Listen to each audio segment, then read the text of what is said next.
Good afternoon. This is the 9th meeting of the Civic Works Committee. The City of London is committed to making every effort to provide alternate formats and communication ports for council, standing or advisory committee meetings and information upon request. To make a request for any city service, please contact accessibility@london.ca or 519-661-2489, extension 2425. To make a request specific to this meeting, please contact cwc@london.ca. I will ask committee members to turn on your video feed for a moment, just so we could verify quorum for this meeting. And I had seen Councillor Van Merbergen already.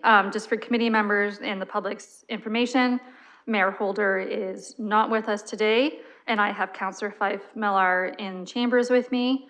And also from staff, Kelly Scher is not here today, and Jay Stanford is in her stead with us today. I'm also going to acknowledge that today is Indigenous Solidarity Day. If you have an opportunity, please take in some events, and we recognize the traditional lands on which we gather today. I will look to committee for any disclosures of pecuniary interest. Okay, I see none. Our consent items today, we have 2.1 through to 2.4.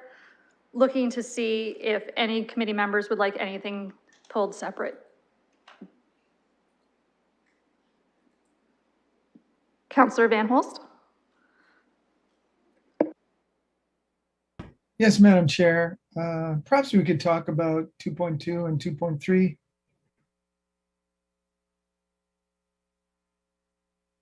Okay, you want those pulled for a separate vote?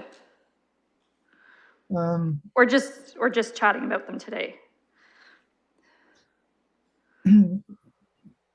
Well, it might turn out to be more than a 5-minute conversation, depending on the answers to some questions. But okay, it's fine. We could pull those. Okay, so we'll pull 2.2 and 2.3 for Councillor Van Holst. So I'm looking for a mover and a seconder of 2.1 and 2.4. Moved by Councillor Van Merbergen, seconded by Councillor Helmer. Looking for questions and comments for 2.1 and 2.4. I'm not seeing any. Okay, I'm calling the question in eScribe.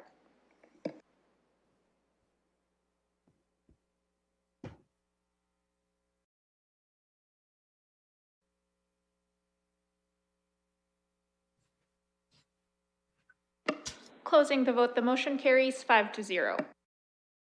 2.2, participation in Canadian Home Builders Association project towards cost-efficient net zero energy ready residential renovations. Mr. Stanford is with us today to answer any questions on this. Councillor Van Holst, did you want to ask some questions first? Please proceed. Sure. Thank you very much, Madam Chair, and through you to our staff. Just wanted to ask a couple questions to get a sense of our overall investment in this project. So I noticed that we're going to have a conference here in London, or a training session, and I wonder if that was for the London area alone, or it was for the more national project, because this is taking place across a number of cities across Canada. Mr. Stanford. Through the chair, much of the program is still being defined, but what we know of an example such you've highlighted is one where that is to focus on the local Home Builders Association, the renovators that are local, but also to bring in the expertise from the other communities that are involved in this project. So it's actually going to be accomplishing both. And as the project moves forward, this is one of the advantages, is the learnings are to be shared from one province to the next. And it is through these local sessions that these opportunities will probably be highlighted the most. It doesn't mean that those will be the only opportunities. And in many cases here, we're also looking at regional opportunities around London too. Councillor Van Holst. Thank you very much. So I come back to that. My next question is that there's a $15,000 financial commitment we have, but what are the non-financial commitments that London's making? Are we are we providing venues and other things for this? Okay, Through- staff, thank you. Through the chair, those are examples of what we'll be providing. The major one here is in-kind staff time. And that will come from sort of two main areas. And on the call here today is Mr. Jamie Skimming, who's quite involved in this project. So there'll be time from folks dealing with the climate change aspects of the work here, but more importantly, the commitment from our folks in the building division area and taking their expertise and offering that up, and at the same time learning as they go. This will help then apply the knowledge here as builders begin to implement more of these innovations with respect to higher levels of energy efficiency in homes that are not only in existence, but also new builds into the future. Councillor? Thanks. Well, I love the idea of innovation. Are we going to be sending people to other communities as well? Is that another expense? Just getting back to the idea of a conference, I think it's great. I thought, wow, London's going to get to host it, but it seems like these are going to occur in the other cities well, and we're going to be sending people to those. That's an additional expense. Staff? If I may, through the chair, right now with the popularity of online, it is so much easier now to learn from other communities, other renovators online to reduce those kinds of costs. So at this point, no, those are not meant to be the big budget items that we're looking at. The city's $15,000 is to explore and push activities here locally for the benefit of our local renovators, the benefit of the local community, and also as we begin to really highlight the needs of additional home energy efficiency to match your budgets. And as we talked about during the Climate Emergency Action Plan, getting down to that household level of what people can truly afford to do and what they need to look forward to in the future, and what financing programs are available and what type of grant programs might also be available. Thank you. Councillor? Thank you very much. So that gives me a much better idea of the scope of this. Can you tell me, is there a particular new technology that we might be investigating throughout this? I mean, there's some very well established strategies for reducing energy loss and emissions in homes, but what kind of new things might we be seeing, or do we know that yet? Jay? Madam Chair, if I may, Mr. Skimming has had probably the most recent conversation, so I'm going to ask if he can come on screen and offer up any insights he might have from his most recent conversations. Thank you. Welcome, Mr. Skimming. Please proceed. Thank you. Through the chair for Councillor Van Holst, based on work that we have done in the past with the London Home Builders Association and Natural Resources Canada on retrofitting existing homes, we're probably looking at a mix of what we call building envelope issues. That's essentially insulation and draft proofing, including the idea of exterior cladding as opposed to work that's done in the interior of the house. There's also going to be a mix, very likely, anything to do with space heating, probably looking at solutions that reduce the reliance on natural gas use, or are kind of used very much like hybrid home heating, basically uses a combination of electric space heat with gas backup. But I know we've done some work in this area in the past, so we kind of have an idea of what we think will be coming forward. Thank you. Thank you. Councillor? Okay. Madam Chair, those are my questions about this item. Thank you. Happy to move it. Okay, thank you. Councillor Van Holst had moved it. Is there a seconder? Seconded by Councillor Helmer. Looking for any further questions or comments from committee? Seeing none, calling the question.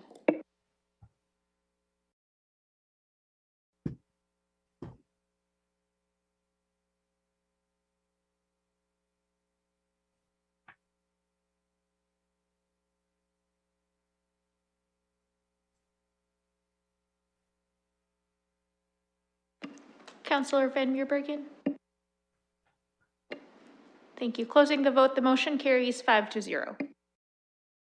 Thank you. Item 2.3 being an update for the green bin program implementation. Mr. Stanford, could I just ask you to give a brief overview of this one, as we've been fighting, and staff has been fighting so hard behind the scenes trying to make things work, and looks like hope has come to meet reality. Thank you, Madam Chair.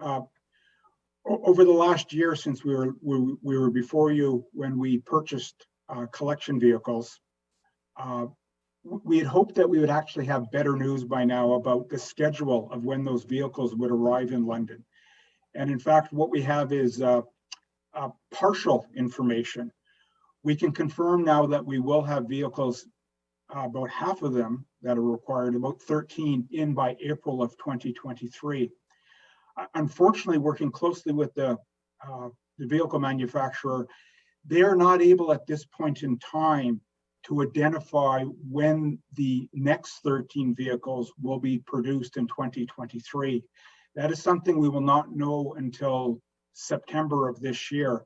It is the nature of how the building schedule for the vehicle manufacturers works. They have to line up so many different resources, obviously parts, equipment, labor.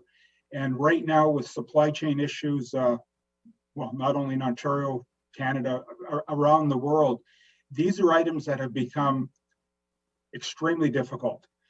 So as we were preparing our report, we went right down to the 11th hour to see if we could get any additional news. We were not able to. So what you have before you today is our best information on perhaps the most key piece to the program is when the vehicles will arrive. What we are suggesting now, based on the information we have in hand, is that we have to push the entire program into 2023. And because people are so interested on when a start date might be, based on current information, we have some comfort that we're looking at a July start of next year. And Madam Chair and members of CWC, that is subject to change if we get further information this fall that things are getting worse, not better. Assuming that we have the same information as we do today, rollout would begin in July and go over a few month period right into October of 2023. So that is the best information we have at this point in time. From a staff perspective, working with our fleet folks, our purchasing folks, I hate to use the word, it's the best we can do, but it is what it's the cards that we have been dealt with, working closely with the manufacturer who wants to serve us as best as possible. We're all rowing in the same direction. It is just going to take more time, Madam Chair. Thank you. Looking to committee for a mover and a seconder, and then questions. Moved by Councillor Fife Milar, seconded by Councillor Van Holst. And Councillor Van Holst, did you want to start the speakers list as well? Did you have questions? Yes, I can do that. Well, it's unfortunate that we've got these delays and that they might become worse. However, if we do start out the program with half the vehicles, what would that program look like? Would we be doing half the city, or would we be picking up the green bins half as often? So perhaps staff could provide some details about that. Mr. Stanford? Thank you, and through the chair, we have determined it actually would not be possible to start with half the vehicles. This is why we are not able to recommend at this point an April startup. We believe that we will need at least about 75% of the vehicles road ready here in London, and that is why we believe July is an appropriate start date. Therefore, what we would be doing is actually phasing the city in over a 3 to 4 month period. At that point, of course, as members of the committee know, we're also changing the entire city from a 6-day pickup cycle to a 5-day pickup cycle. And by that, I mean that green bin would be picked up on a weekly basis, recycling would be moving to a weekly basis, and garbage would be moving to an every 2-week basis. And this has been now done through many, many municipalities in Ontario, and the bugs of that system have been worked out. So that is what we will be implementing here in London.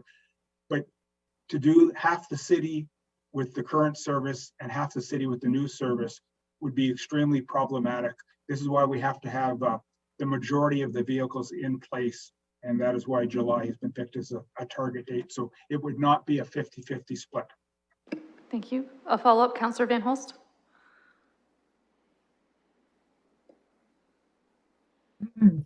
Thank you, Madam Chair. It seems like my internet may be a little slow. If you were hearing Mr. Stanford, fine. I guess my next question then, let me move on to the idea of our mixed waste. So we were going to do a pilot for multi-residential buildings on mixed waste. And how is that going or proceeding? Mr. Stanford? Through the chair. Right now, there are no available mixed waste processing facilities in Ontario that would be available for London.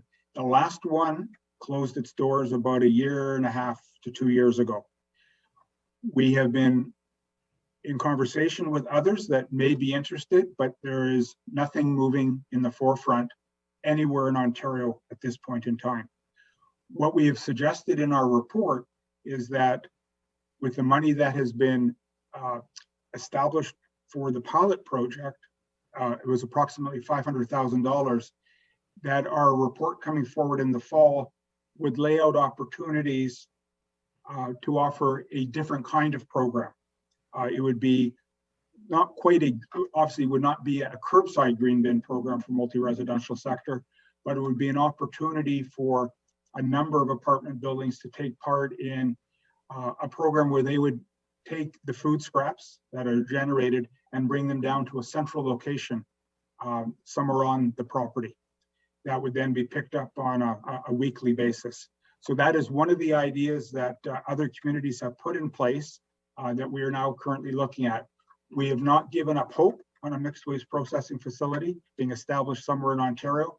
Just all the municipalities that were pursuing that have all come to a halt right now, except for one. The region of Durham continues to pursue, but it is only for opportunities within their border. Councillor? Thank you. So I think you've picked a good strategy as an alternative, so that having that location where people can put in those green bin and food waste items will be I think appropriate. Have we decided yet what kinds of things would be in the green bins? So there was the idea of pet waste and diapers, etc. Those kinds of issues. Has that been worked out yet? Mr. Stanford? Through the chair, there is really one main item that still remains, and that is what to do with pet waste. Because of the delay with the collection vehicles, we have been unable to go to the marketplace to determine how the green bin material will be processed. Now that we've reached this point in time where we've got better information on when trucks will be available, we can go to the marketplace. It is from the marketplace that we believe we'll get the final information on pet waste. It'll be in the form of whether there'll be an incremental cost associated with processing pet waste. That information will be available and back to Civic Works for a final decision on that item. That will be in the fall of this year. So that's the one remaining item. All the other items such as food scraps, soiled paper, that has already been decided upon. Those are very common items are to be collected. The other item that is outstanding, not really from a composting perspective, Madam Chair, but it is the item associated with diapers and other sanitary products. We'll have similar information available in the fall on what municipalities have achieved with those programs in the way of other opportunities, if any, that have been provided to their community. Councillor? Thank you. Well, thinking about the delays, I suppose there's opportunities to see some new technologies. I believe in the fall, there's going to be a Green Tech Expo happening in London. And I hope that we'll see some options come forward that might be of value to us. If somebody's got a good mixed waste option, I hope they'll come and show off their wares. In terms of other questions about this, Madam Chair, perhaps my colleagues have some. I may ask another question or two if I think of it. And just for committee's information, we did have a public liaison committee meeting of the W12A landfill last week, and those residents were also made aware of the delays to this change in waste management. Looking to committee to see if there's any other questions or comments at this time. I see nobody else. Councillor, anybody? Last call if you have more questions, Councillor Van Holst, though it's been moved and seconded already. So that's been done. Okay. Councillor? I'm happy to vote on the item. Perfect. Calling the question.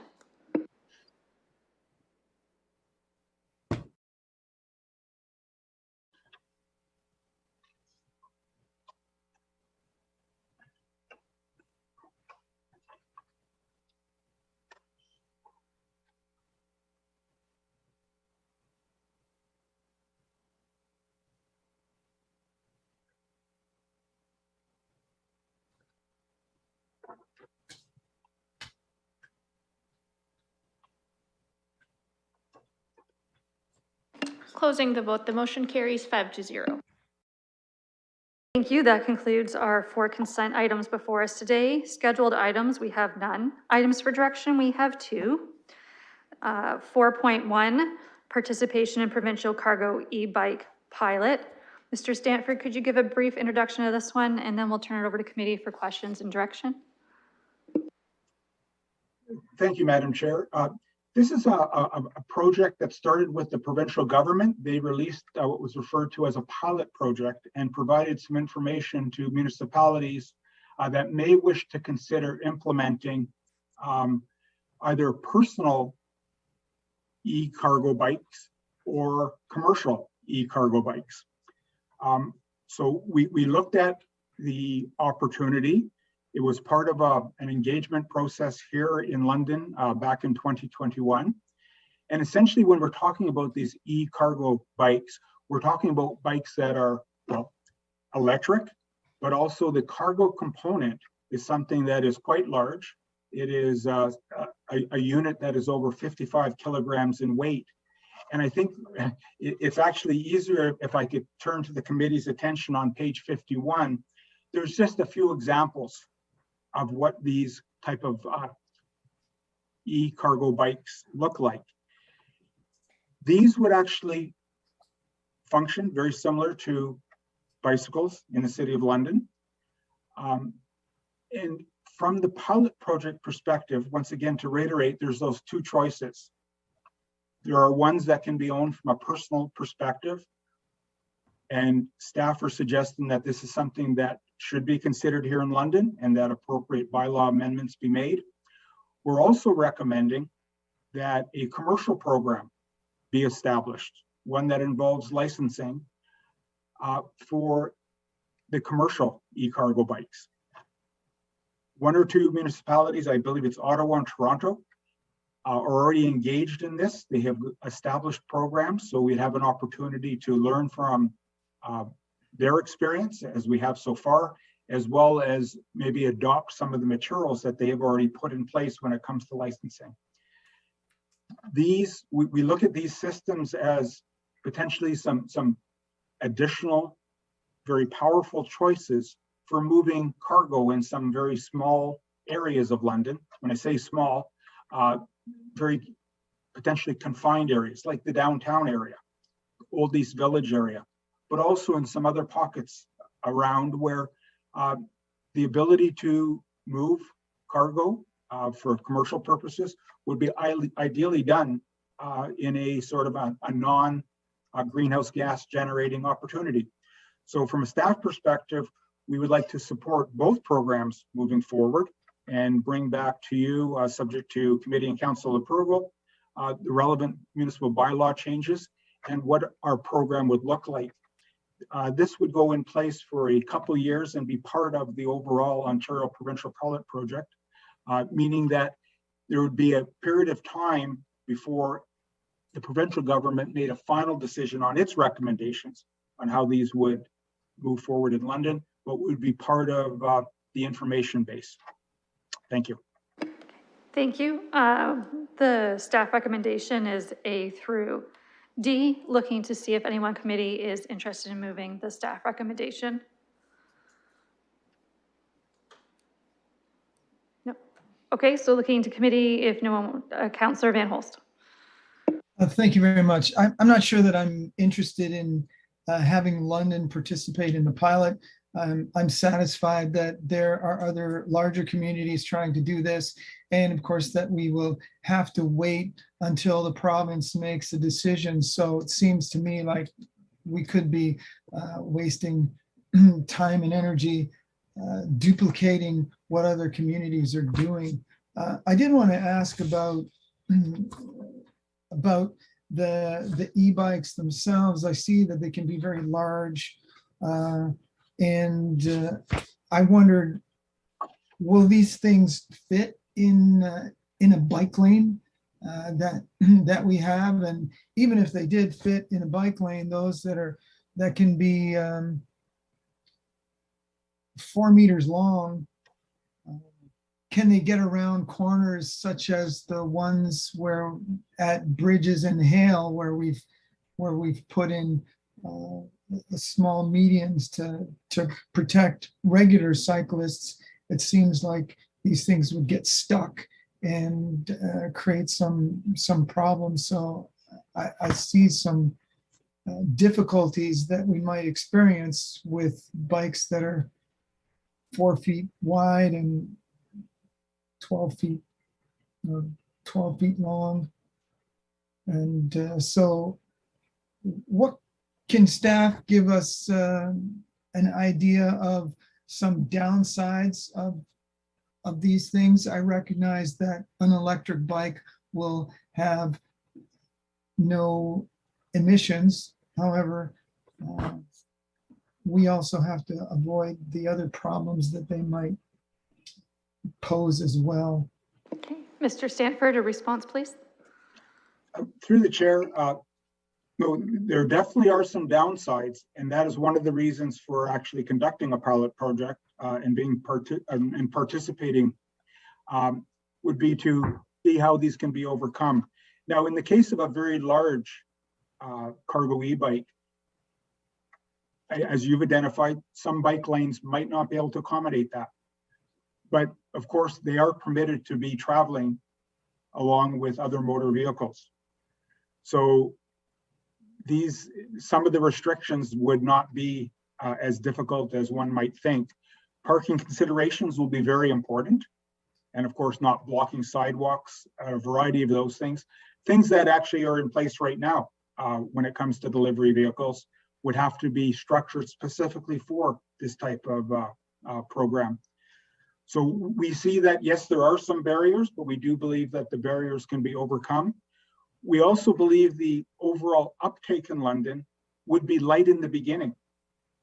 Other communities are anticipating in the way of 20 to 40 units moving around. And it's Ottawa and Toronto that are currently participating. In London, I don't wish to guess right now on how many would be above that size. We have heard interest from a couple businesses that would like to explore this. There are some right now with smaller units that are working effectively in London. So it is a bit of a, well, it's once again, it's participating to move this forward based on the guidelines that have been brought to our attention by the provincial government. And from a staff perspective, we believe from a climate emergency action plan perspective, a mobility master plan perspective, this would be something good to go forward now. once again, of course, subject to committee and council's decisions on these. Thank you. I will recognize Councillor Van Holst again, and I have started a speakers list, and Councillor Helmer will be after Councillor Van Holst. Thank you very much. So the next question I've got, Madam Chair, through you, is about the weights. So the maximum weight of these bikes is 55 kilograms. Or sorry, these are bikes that have a weight of more than 55 kilograms. What's the maximum weight and of the bike itself? And is there a maximum to the load it can be carrying? Because that momentum may present a risk as well. To staff? Thank you, Madam Chair. I'm not sure, and if a maximum weight has been established. If I may, Madam Chair, Ms. Allison Miller is on the call as well, and she has been very involved in this particular project. She may have some insight on if there's a maximum weight on any of these units. But just to clarify, these are for units that are 55 kilograms or more from a weight perspective without cargo. Thank you. Ms. Miller, if you're with us, you have comments to provide? Thanks, Jay, and through you, Madam Chair. There isn't a maximum weight established, but just based on what the cities of Ottawa and Toronto are doing, their pilots for the commercial side of the cargo e-bikes are looking at cargo e-bikes that are over 120 kilograms. So they can get quite large. I guess the advantage is that for those companies using them, they're using smaller vehicles than motorized trucks, often for moving smaller amounts. Councillor? Thank you. And how fast do we expect these vehicles to be moving? Mr. Stanford? Through the chair, the provincial government has identified not any faster than 32 kilometers per hour. That is from their particular guideline.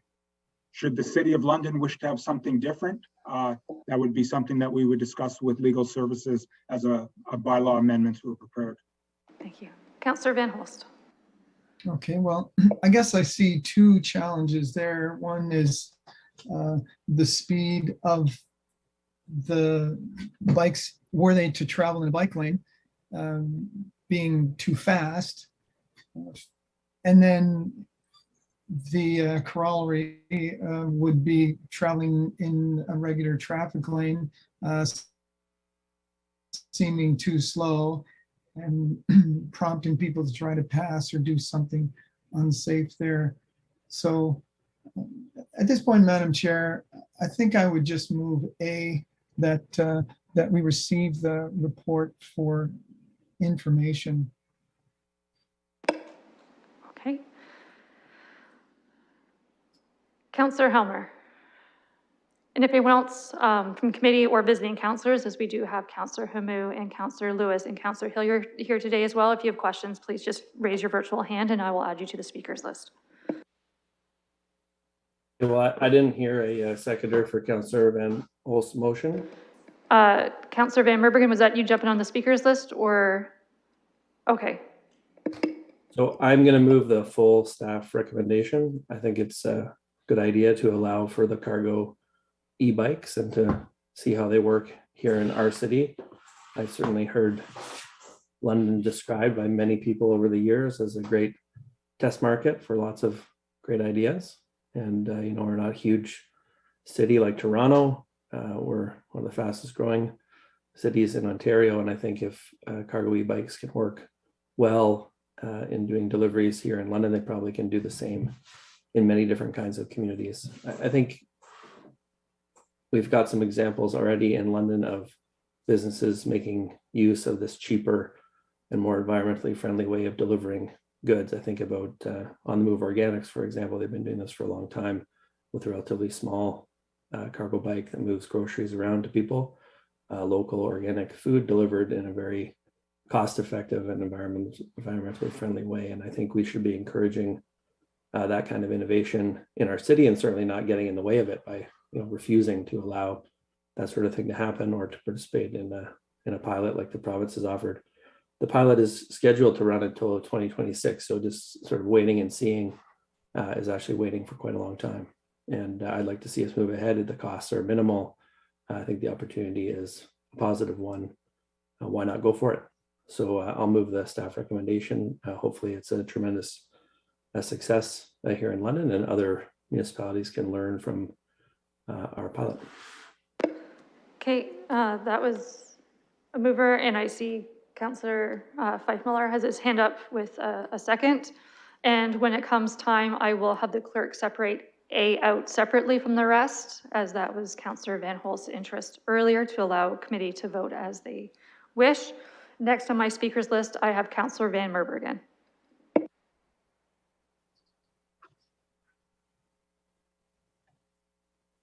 Thank you, Chair. My question, or one of my questions, revolves around the issue of insurance.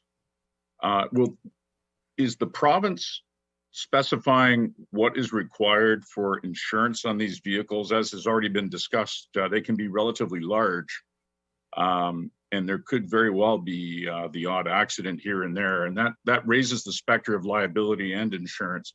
So will requirements be decided by the municipality, in this case London, or is this provincially dictated to us? I'll ask that staff question to Mr. Stanford, and also if there's a difference in insurance per personal versus commercial use, if you could just specify that as well. Thank you, and through the chair, a very good question. We do not have that answer right now. That'll be something that we will further explore. It would be part of our licensing program with determining what requirements are necessary, if any. As far as the personal e-cargo bikes, that would be, I believe, the responsibility of the individual, as it would be right now if they were purchasing their own general e-bike. So this would be information that we would bring back forward as part of item D on your recommendation, our report back dealing with bylaw amendments and the licensing program. Councillor Van Merbergen, a follow-up? Yeah, well, thank you very much for that, because I do think going forward, this is going to be an important aspect. And then I wanted to clarify the length of time of this pilot. I thought I read 2024, and then I also thought I read 2026. Could I get that clarified, what the expiry is on this? Mr. Stanford? Through the chair, there are actually two different dates, because one deals with the e-scooter program, which goes till the end of 2024. The e-bike cargo program goes into 2026. Okay, so thank you. So just to follow up on that, given the length of time, if for whatever hypothetical reason we find things are going south, can we bail from this pilot project, or are we committed for the full term? Staff? Through the chair, the provincial government has assigned this as a municipal responsibility to further the bylaw, so it would be entirely up to municipal council. We would have to be very clear, though, with any potential company bringing a unit in on the potential downside of what you've just suggested, to make sure that an investment, which could be in the order of, could be around $10,000. So that it'll be part of the consideration that will have to be weighed. But yes, we would be prepared to exit upon council's direction. Councillor Van Merbergen? Oh, okay. So we can solidly say then we have the authority to cancel at any time. It's not dictated by the province to finish the term, say, to 2026. Just to confirm. I believe that was a yes. Mr. Stanford, for clarification? Through the chair, that is correct. That it is a municipal call. Okay. Thank you. That's it. Thank you very much. Thank you. Welcome, Councillor Hamou, and please proceed. Thank you, Chair. I just wanted to leave some comments on this idea. Or this project, this pilot project. I was recently in Morocco, in Casablanca, and it's a large city. It's about the same size as London, but has around, I'd say, 4 million people.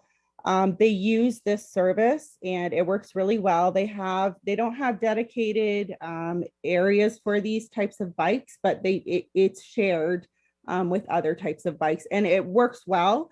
And I don't know, it's fully integrated, and it's a success story in my mind. Everything works very well together, so I wouldn't worry about different speeds. I feel like everybody kind of fits together. You make room for those people. When it's there, you'll make room for them. Thanks. Thank you. Looking to committee or visiting counselors, Councillor Fife Milar. Thank you, Chair. And through you, I have a couple questions for staff. And first, I want to thank my colleagues for some of their questions, because I know this has been here a few times, and this is the first time I've been through this conversation. So I do appreciate some of the background as we've been going through this. One of my questions is around the actual infrastructure and the rules for mobility, how it works. And as someone who's a pedestrian downtown, who does a lot of walking, I see, and I'll use Colburn as a really good example, there is hesitation for people taking the bus, trying to figure out when they can cross a bike path, when they can't cross a bike path, who has that right of way. And as I look at this program, now we're looking at theoretically putting commercial type vehicles into those lanes. And I guess my question is, as we move forward, are situations like that going to be looked at so that we at least need to, whether we need to paint information or educate people better on who has the right of way in these spaces that we're going to be using, so that when a bus pulls up, who's waiting, who's going, and so on and so forth. So that really is my question around the education piece and around the actual infrastructure. Do we look at modifying it in a way so that there is no question when things like that happen? Okay, Mr. Stanford. Through the chair, a very important question. We are actually dealing with this right now as part of our community engagement with the Mobility Master Plan. Because these are the kinds of items that people are raising as the city tries to find improved opportunities for people to move around the city that, for example, have less impact on climate change. As we do that, more and more of these questions need to be answered. So right now, I wish I could say that I've got a 4-page brochure that has all those answers. We do not, but we are starting to hear these same questions more and more. So this is something that we are turning our minds to. We had a good discussion not too long ago about the bike lanes and the buses and how people get off the bus and where there's a potential conflict. So those discussions are underway, and more information is being produced. And the Mobility Master Plan is allowing us to have more and more conversations on that matter, as well as we build in towards the new plan for the city. Councillor? Thank you for that. And I guess just one more question on that. Again, as someone who walks the TVP on a regular basis, I see that in the report here, the vehicles themselves, the TVP will be something that in essence will be off limits for these vehicles. I think that looks good on paper. I think practicality tells us that the TVP is one of our real gems in the city, but it also is something that gets us from point A to point B at times very, very quickly. Is there any thought process as we look at the TVP and as this city grows and as this city changes, almost creating a 2-lane system on the TVP so that we have a lane there for cyclists, for e-bikes, for e-scooters, but a dedicated pedestrian space so that people can function harmoniously in that space? Staff? through the chair, again, this is a very key item as part of the mobility master plan, because we know people like to go the shortest route between A and B for the most part. The idea of twinning the Thames Valley Parkway has come up time and time again.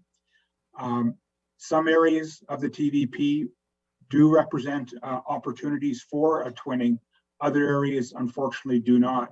So some thinking has gone into this. More thinking will be as part of the mobility master plan.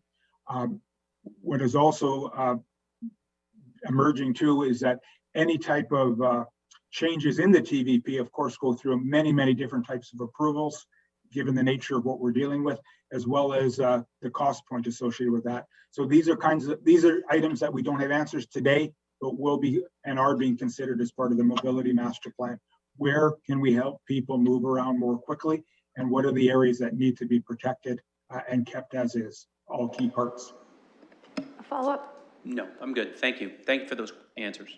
Thank you. Councillor Van Holst. Madam Chair, I appreciate Councillor Hamou's comments that she's seen this work just fine. I would hope that would be the case here in London too.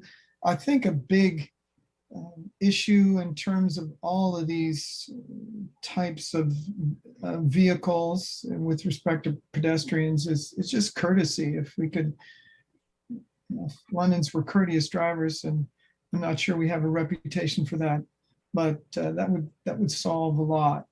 And if we're looking out for other vehicles and certainly pedestrians and trying to be as courteous as possible, that will go a long way to making these kinds of things work. I want to ask about the staff investment in time in coming up with this. And I think that was really my objection, is that we've got other communities looking at a pilot and working out the bugs. Do we need to be doing this too? Because I know we've got a big budget crunch coming up with inflation. And so having us work on many things at the same time is not the direction that we may want to go. However, this could turn out to be something like the food trucks, where we were worried there would be too many of them, but as was suggested, it's probably a small number that would be on the streets. So what is it going to take for us to prepare the bylaws and also administer the licensing? Mr. Stanford? Through the chair, from a budget perspective, we believe that the majority of this, if not all, can be done in-house following the models that have been created in Toronto and Ottawa. We don't believe our situation will be very different than those two municipalities. So it is really just one of time. And this is why in our report, we've indicated that we will come back with a program. We have not indicated a date at this point. It'll likely be into the fall. The councillors raised a very good point. We do carefully pick and choose what projects we wish to work on, and by bringing to your attention. And there are some that we indicate that it's going to require more staff time than necessary. And it's in some cases, it's something that we can't work on right now. The interesting part of what the province has done here by setting up a pilot project, it has brought forward the opportunity for municipalities to say no, provided that some do say yes. So in this case here, the opportunity, and we believe it's something that can help our business sector, especially in some of the downtown areas where mobility is a challenge, and that this actually could be something that is good for business. So we weighed all that carefully as part of our selection here, and felt this was a good one to move forward on a number of accounts.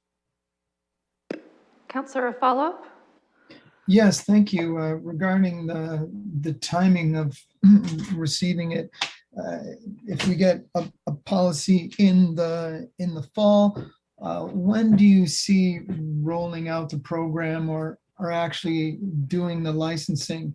I would hesitate to to experiment with these kinds of things in the winter.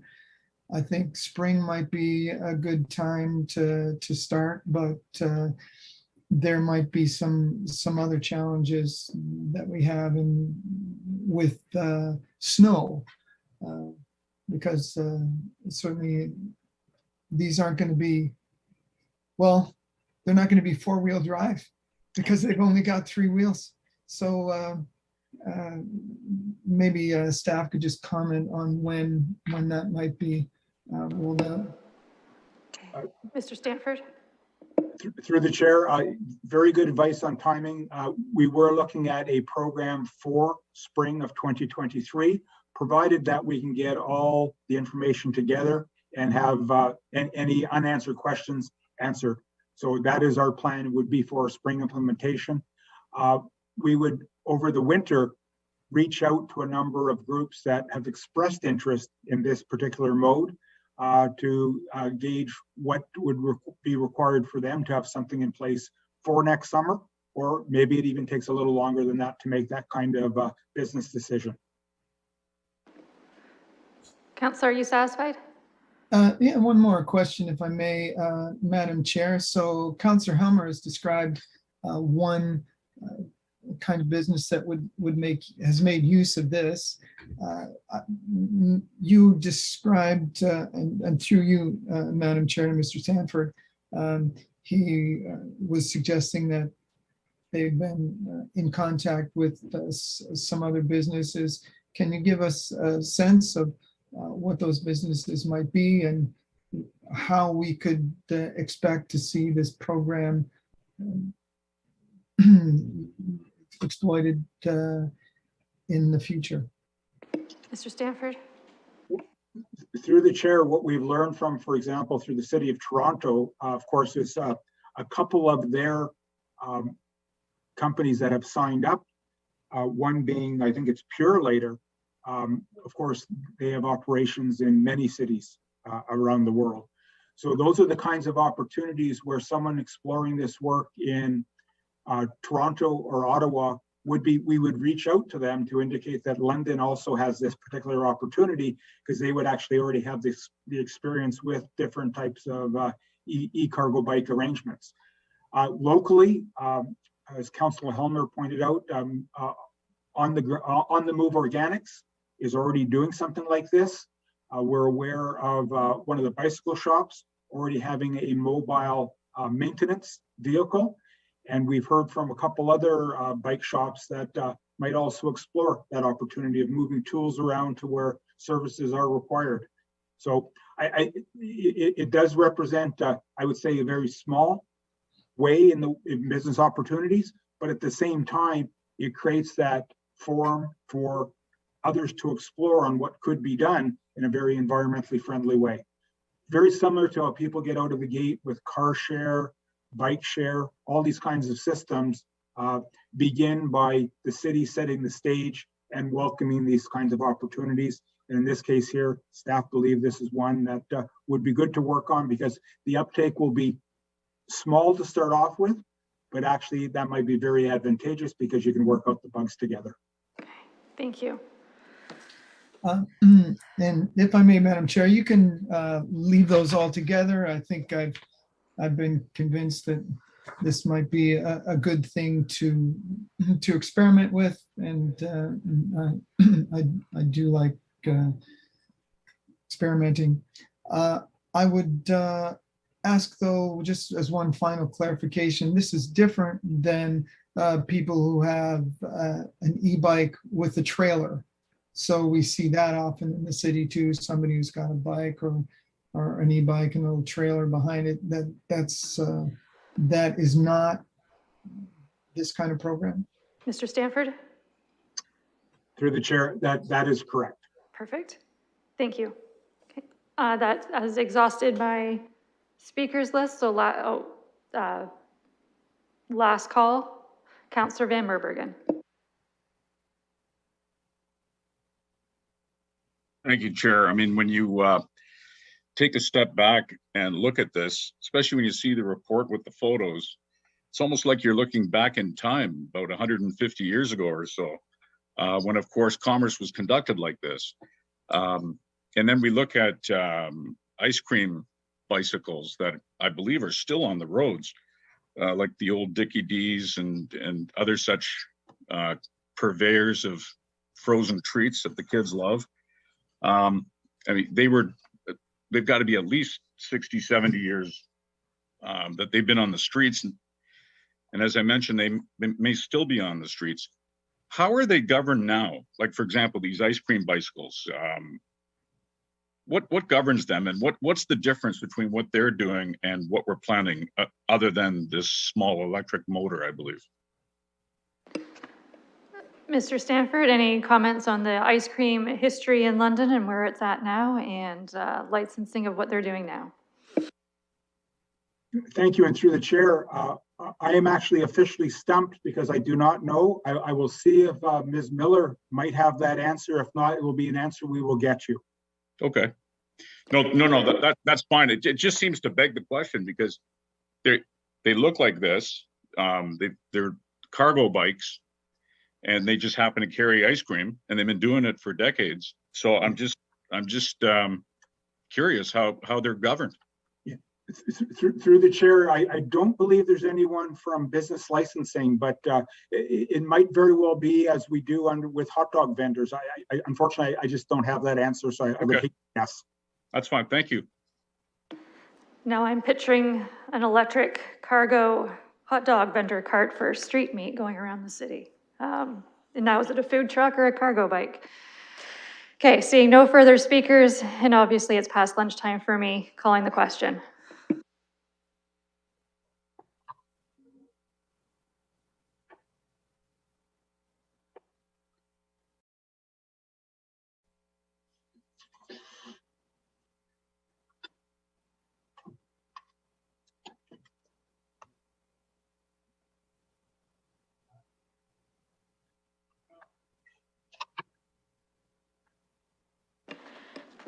Closing the vote, the motion carries 5-0.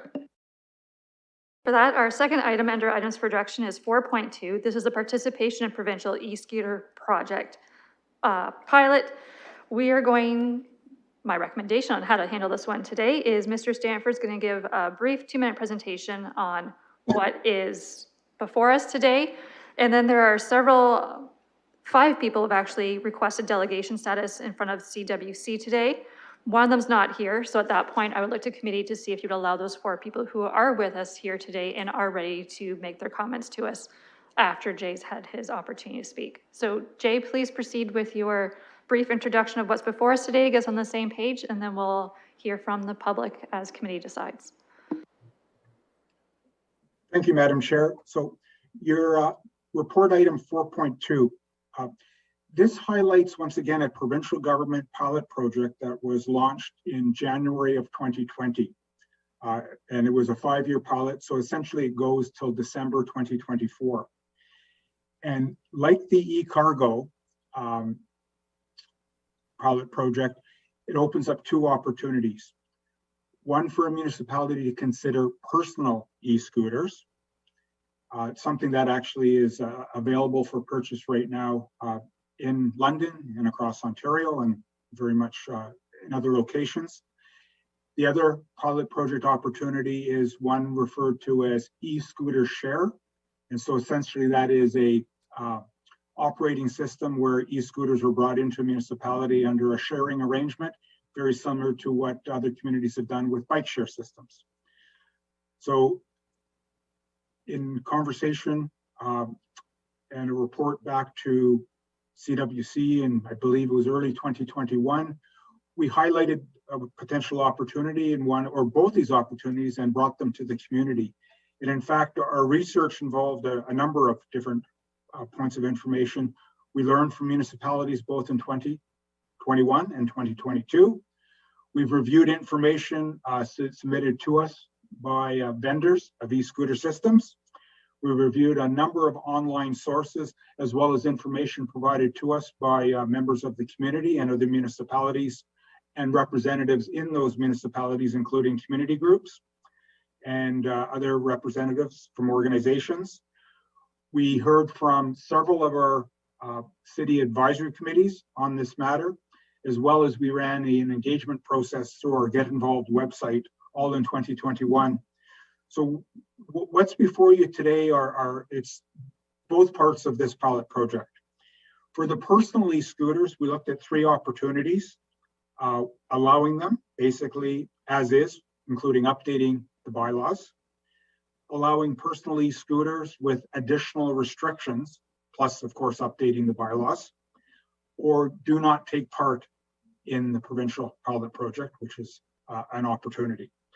We looked at these 3, and as our report indicates, city staff are recommending that we actually proceed in the pilot project for a 2.5 year period, looking at the personal e-scooters with appropriate bylaw put in place. As we looked at other municipalities engaged with personal e-scooters, we noted Ottawa, Hamilton, Windsor, York Region, Brampton, and Mississauga, all involved in this particular pilot project, and the region of Waterloo looking at joining the pilot project July 1st of this year. We also noted, though, that Toronto, City of Toronto, after conducting a fair bit of research, chose not to be involved in either of the opportunities through the pilot project, the personal e-scooters or the e-scooter share system. With respect to the e-scooter share system, we also looked at 3 opportunities. Full participation in the pilot project, subject to, of course, bringing a vendor on board with a certain amount of a certain amount of e-scooters, and we were suggesting in the order of about 250. Similarly, we're looking at one with more restrictions, same type, bringing in a e-scooter share system vendor, but having additional restrictions on where these could be operated. And then the final option was do not join the provincial pilot, but basically follow those communities very closely on the work that they have been proceeding with. And a key part of this, once again, is also to learn from a mobility master plan and a climate emergency action plan perspective. So in the case of the e-scooter share system, we're recommending not to proceed and to follow the other municipalities very, very closely, including a municipality such as Toronto, who has chosen not to implement these types of systems, the e-scooter share system. So, Madam Chair, just to summarize very quickly, we are saying yes to the personal e-scooter system, and staff are recommending against joining the e-scooter share system from a pilot project perspective. And I'm happy to answer any questions on this now, and like you, look forward to hearing from the delegations. Okay, looking to committee to see if you're fine to proceed with the 4 delegations that are before us today, before I read out which 4 it would be and in which order. Okay, I have a mover and a seconder. You'd only do one. Councillor Fife Milar is moving to receive the delegations. Councillor Van Holst is seconding. Calling the question on simply receiving the 4 delegations that are with us today.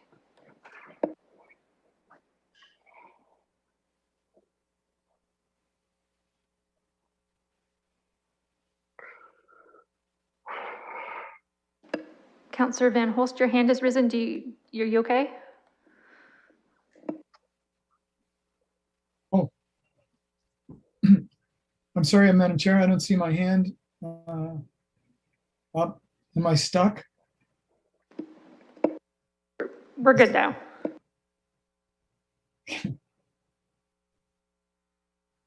Closing the vote, the motion carries 5-0.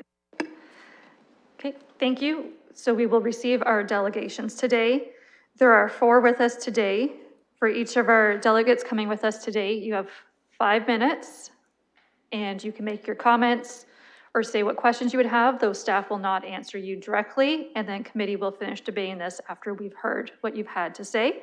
And thank you for joining us today. In order that they will appear before us is D. Leprovsky, C. Schaefer, A. Hussein, and T. Nolan. So Dee Leprosky with Accessibility for Ontario's with Disability Act Alliance, thank you for being with us today, and you have 5 minutes, and please proceed when you're ready. Okay, can you just confirm that you can hear me okay? We can hear you perfectly. Thank you so much. Well, fantastic. Thank you so much for allowing us to speak. We are a coalition of people with disabilities from around Ontario that advocates for accessibility for people with disabilities. We strongly commend your staff recommendation not to proceed with rental e-scooters. However, we respectfully disagree with the recommendation that you legalize the use of what they call personal e-scooters, what I will call personally owned e-scooters. And we say this for the following reasons. First, an e-scooter, whether whoever owns it, presents twin serious dangers to vulnerable people with disabilities, to vulnerable seniors, small children, and others, proven in city after city. First, the silent menace of an unlicensed, unregistered, uninsured, unhelmeted e-scooter riding, racing upwards of 20 kilometers an hour, silently coming in out of nowhere, presents a serious danger of personal injuries or even worse. We have sent you a brief that lists 25 articles from around the world, just giving you some examples of the horrible injuries they cause. And remember, they're silent. So a blind person like me, or if you are sighted, you, if the e-scooter is coming from behind, you won't know they're there until it's, in my case, impossible to get out of the way. And in your case, possibly pretty hard to get out of the way. So that's the first serious danger to safety. We didn't hear the word safety, but it should be the first word that you consider. The second problem is that when left strewn on the sidewalks, as they are in city after city where they are ridden, they present an accessibility barrier, a tripping hazard for blind people, and an insurmountable impediment for people in wheelchairs. Now, to the credit of the city staff, they, unlike the staff in Brampton or Ottawa, but very much like the staff in Toronto, acknowledge and recognize that these e-scooters present an accessibility and safety concern. That's why they're recommending against the rental option. However, and here's where we respectfully disagree with them. The fact is, a silent e-scooter racing at you at 20 kilometers an hour presents the same danger to your health, no matter who owns it, whether it's owned by the rider or a buddy who lends it to them, or one of the e-scooter rental companies like you're about to hear from as one of the deputations. They are just as dangerous. They present these dangers. So the same reasoning that leads city staff to say no to rental e-scooters should lead to saying no to owned e-scooters. And let me just add, you talked in the last item about insurance. Nothing requires insurance over these. And from what Toronto City staff reported a year ago, at least as of then, there is no insurance. So the victim is on their own when it comes to the injuries and losses they suffer. Now, I know my time's running out, but let me just add a couple of really quick points for you. The fact of the matter is that when the main argument that the city staff seems to make is people are riding them now, or some people are, the ones that they own privately. You heard you can buy them. The important fact needs to be added. They may be sold locally, but it's illegal to ride them in any city in a public place unless you pass a bylaw to permit it. In other words, the people who are riding them now in London, they're breaking the law. They're acting illegally. And we say the solution to that is not reward illegality, but enforce the law. And frankly, if you reward illegality, all you're going to do is promote more of these to be sold. And I just want to remind you as well, these are not regulated. There's no regulation over the design of them. There's no safety inspection over them. So proliferating them, which is what would happen if you pass the recommendation that staff recommends, will create more danger for us. That's why your Accessibility Advisory Committee, as well as the one in Toronto, in Ottawa, in Hamilton, have all said no to, recommended no to e-scooters, no matter who owns them. So let me conclude by saying I'd welcome your questions. If you do want to go ahead despite our recommendation, our brief says that there are strict restrictions on them you should be imposing, which the provincial pilot regulation does not itself impose, but which you can. And if you are thinking of going any further before taking any further steps, we would ask you to do what Toronto did, which is to direct your staff to fully investigate the consequences for people with disabilities and report back whether the bylaw to allow even privately owned ones can be protect them from these twin dangers. And if it can't, then you shouldn't proceed. Toronto city staff were directed that way by their city council. They did that research. They came back and said these present these dangers, and they said there is no effective solution found anywhere, and that the city would have financial exposure. That's why the city of Toronto unanimously said no. 10 seconds. So should you. Thanks for. Okay. Thank you, Mr. Leprosky. And just for, you know, in the public and committee knows, in our added package was the AODA Alliance brief on e-scooters on page 98. It is in your package for all to view as they have a chance. Our next delegation status goes to C. Schaefer with Bird Canada. Please proceed. Mr. Schaefer, you have 5 minutes.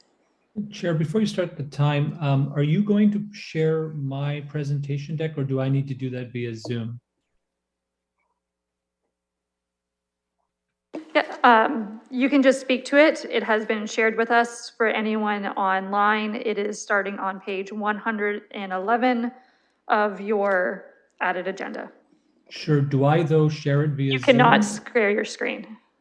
Okay, so I will speak to it and assume that counselors are watching it as I go page by page? Yes, and people who are online have full access to the added agenda as well, and they can find it there, and it'll be publicly available after the meeting as well. Okay, so I'll start now if that's okay, Chair. Please proceed. Thank you. Good afternoon, councillors. My name is Chris Schaefer, and I'm Vice President of Government Affairs at Bird Canada. On page 1 of presentation deck, you'll see an attached helmet to the shared scooter. It's unlocked via the smartphone app. You'll also see the license plate on the scooter. It's a unique identifier number. It allows us to hold riders accountable. Page 2, Bird Canada is a shared micromobility company with operations across Canada. In Ontario, Hamilton and Brampton are in the RFP stage for a shared scooter program. Windsor, we're in our 2nd year. Ottawa, 3rd year. Durham region, Oshawa region have approved shared scooters. Both Kitchener and Oshawa committees, Oshawa Council actually approved it this week as well. Bird Rides, the US company, we borrow their hardware and software, operate in over 350 cities globally. Bird Canada, our evolution is page 3 of our mobility offering. We're in our 4th generation of Bird Scooter and Bird Bike, which is a pedal assist e-bike. Some cities we offer both products in. Page 4, Bird Scooter. This is a robust scooter. This is not something you buy off shelf. We manufacture, iterate, and test in-house. It comes with a variety of technologies such as dynamic stability control steering and anti-tip over technology. I want to talk to you briefly about some things you get with a shared scooter program that you do not get with approving personally owned e-scooters in your city. First item is geofencing. All our scooters, shared scooters, come with speed governors, so the municipality can set the maximum speed. Our scooters will never go faster. We can then draw geofences. Think of them as invisible barriers or bubbles around certain things to have the scooter slow down from the maximum speed to a lower speed, slow down and come to a complete stop. And we can prevent parking in certain areas of the city. So in Ottawa, Parliament Hill, for example, is a no ride, no park zone. Again, something we can do with a shared program you can't do with personally owned scooters. We have anti-sidewalk detection technology for sidewalks in your city that have a history of bicycle riding. We can apply this technology. The scooter would mount the sidewalk in less than a second. It would slow down and come to a complete stop to discourage sidewalk riding. We do that via advanced vehicle location systems and sensor fusion microchips in our newest scooters. I want to talk to you briefly about parking strategies. To keep sidewalks clear, we have lock-to e-scooters. Think of it like a bicycle lock on a shared scooter. It's locked and unlocked via the app. The rider would lock it to permitted municipal infrastructure at the end of a ride, such as a bike rack or other infrastructure. They are then required to take a photo of where they've locked the scooter so we can hold the rider accountable. We can also do virtual docks in a city, which the rider would get to their destination, wave their smartphone and open the Bird app, wave their smartphone at the infrastructure surrounding where they're parking.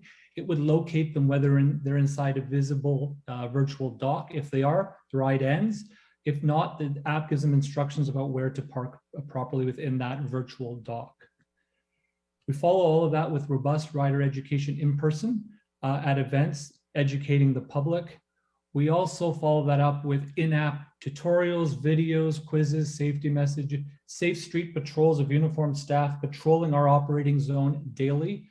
They are issuing warnings, fines, and suspensions to riders. We can also create preferred parking areas in-app that we then incentivize riders through discounts on future trips to use that key infrastructure to park properly. This is a turnkey program at no direct cost to municipalities. In my last minute, I want to touch on some safety features that you get with a shared program that you do not get with personally owned e-scooters. First one is beginner mode. It softens the acceleration of the first rides and reduces the maximum speed. A city could mandate that we provide that for the X number of first trips, and it's always an option to toggle on and off. Helmet selfies. Basically, the selfie would determine through AI whether the rider has their own helmet or the one that's attached to the scooter on their head. If it is, the scooter unlocks for a ride. Safe start. This could be in the party district for students at Western, for example. If they can pass the capture style test via the app, the scooter unlocks. If not, it does not unlock. ID verification. We verify the age. If it's appropriate, the scooter unlocks. If not, it does not unlock. Community mode allows riders and non-riders to report things to us directly. Lastly, there's in my last few seconds, that e-scooters are too quiet is a concern. We can mandate noise emission while in service. So as the scooter is being rented, it's emitting a noise, so it's warning people of its presence. And there are a number of items, as you can see in my last page, that outline some of the concerns and our response to them as an industry. Thank you very much for your time, and I look forward to any questions you might have. Thank you for being with us today. And once again, for everyone, the slide deck is in our package and available online. Okay, and we don't take direct questions right now as we're at committee and we're receiving another delegation after you. Our next delegation, A. Hussein. Cash, you're welcome to come back on screen, as I did see you earlier, and when you're ready, you do have 5 minutes. My own screen.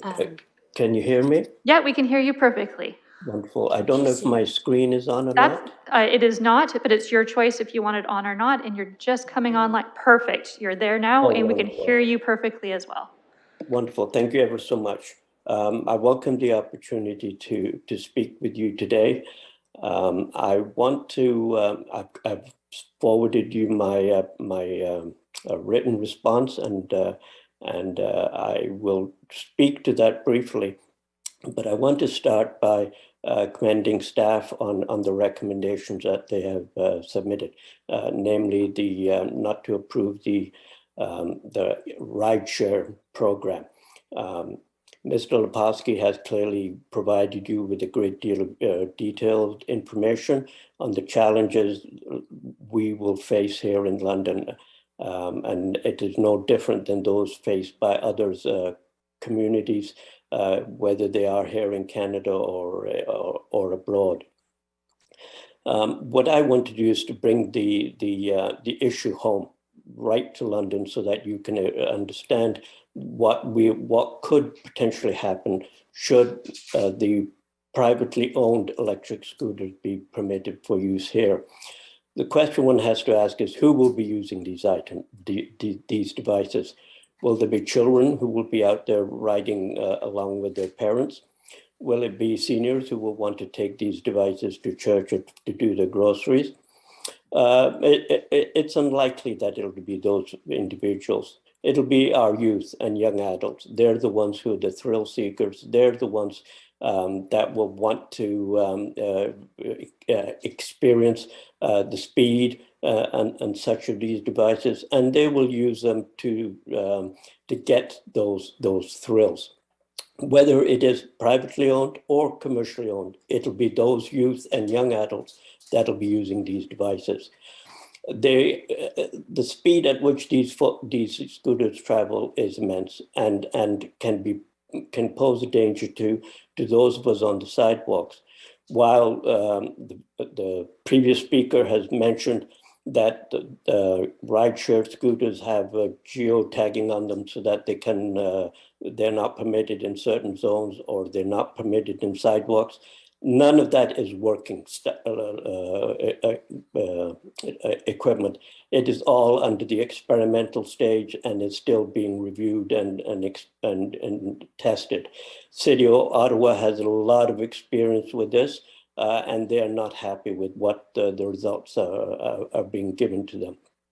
Likewise, the sound emitting noise. It is not loud enough for the City of Ottawa pedestrians to hear, and no doubt the same will be experienced here in London, especially down Richmond Street or Wellington Road or any of our major arteries. Staff recommends that privately owned scooters be used in residential streets and not on sidewalks. Within our residential areas, we use various calming measures to control the speed of traffic.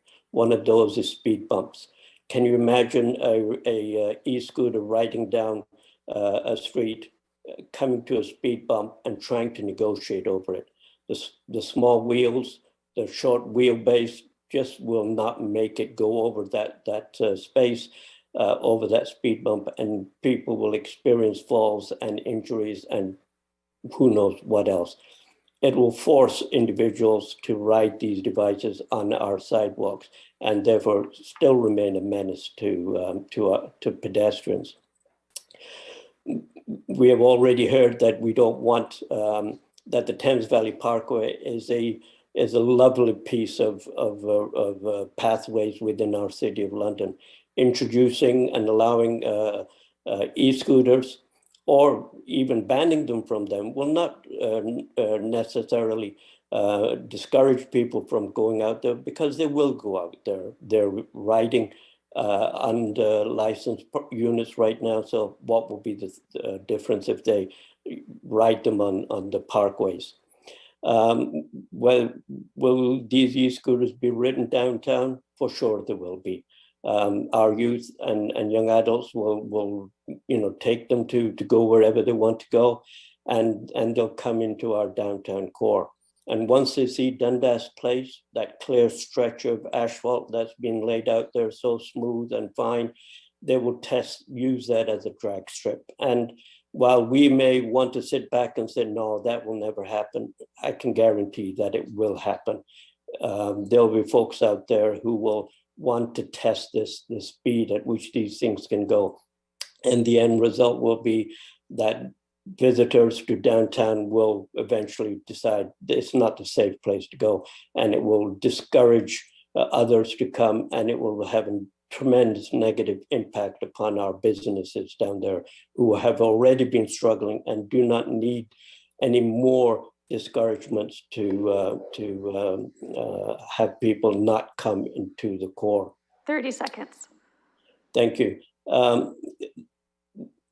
While the staff have put together, are proposing to put together a bylaw, my report contains a number of items and subject matter that I feel should be included within the bylaw. And I hope that they will review that and continue to work with other stakeholders, the Accessibility Committee, the Transportation Committee, Weston's Accessibility Committee, downtown businesses, school boards, etc., because I'm sure that these riders will want to take these scooters to school and high schools and elementary schools. So we will experience them everywhere, and we will still feel threatened when out there trying to take a walk. So there's a lot there to unpack, and I'm looking forward to working with staff in understanding some of these items and explaining them in more detail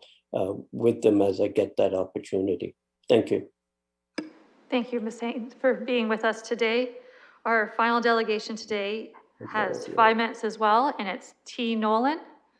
T. Nolan, whenever you're ready, you're welcome to have your camera on or just your audio. Okay, thank you. My name is Tim Nolan. I live in Hamilton. I'm speaking to you via telephone, so regrettably there won't be any video on this presentation. I submitted a written brief. I hope all of the members of the committee have received that. I'm not so sure there's a whole lot more I can add to what David and Cash have had to say on the issue of e-scooters, shared e-scooters or private. Either way, both are equally bad. I'd love to have the ability to debate Mr. Schaefer from Bird Canada on the validity of the things that he has presented. I'm sure we could, with time and opportunity, we could knock a lot of holes in that presentation. At the end of the day, there is very little that the City of London would be able to do to enforce any bylaws on the use of privately owned e-scooters. Unless I'm completely off track and misunderstand, e-scooters are not regulated under the Highway Traffic Act, which would mean police would be unable to enforce any bylaw respecting privately owned e-scooters. And I suspect that the City of London doesn't have plans to hire a whole whack of new bylaw officers to just simply enforce requirements under usage of e-scooters alone. So there's probably not sufficient number of bylaw officers to enforce any bylaws respecting privately owned e-scooters. At the end of the day, people will buy what they can buy over the counter in any kind of store, and the manufacturers will just simply distribute what they think the public wants to buy. And the City of London has, again, likely no ability to govern what the manufacturers put in the stores, and the city probably has no ability to govern what the vendors are selling.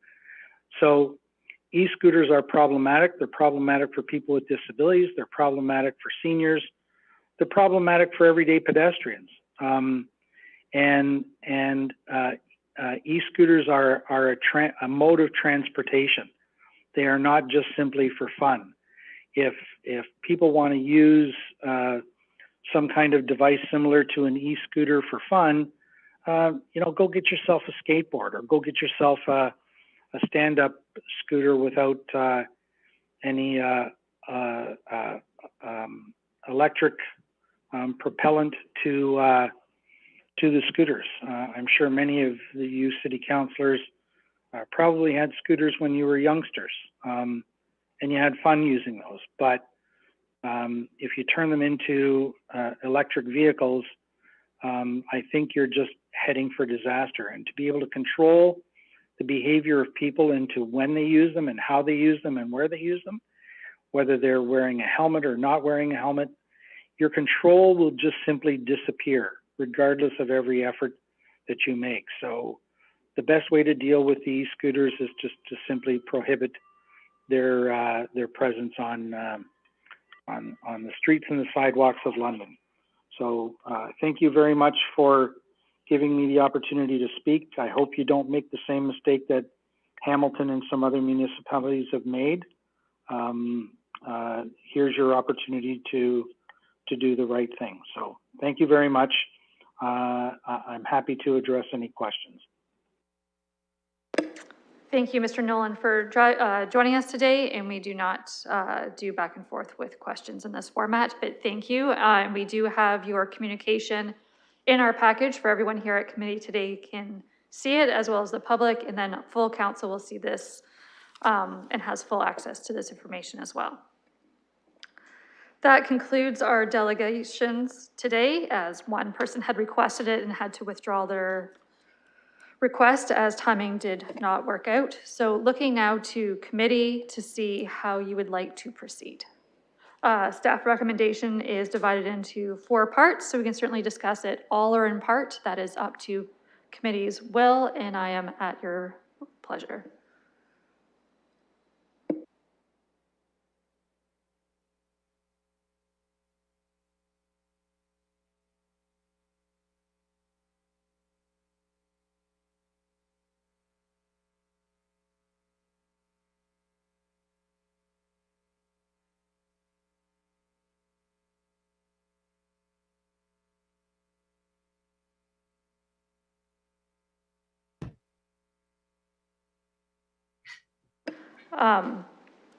So just 2 points. One, I will need a mover and a seconder for what we want to do with staff recommendation, and we will also need to deal with it separate of a mover and a seconder to deal with receiving the delegations and all their communications added and otherwise that were before us today.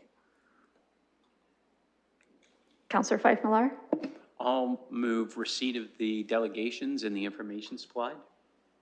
Okay, looking for a seconder for the receipt, Councillor Van Holst. I don't believe there'd be any questions or comments on just receipt of the delegations that we received and their correspondence they submitted, so calling the question.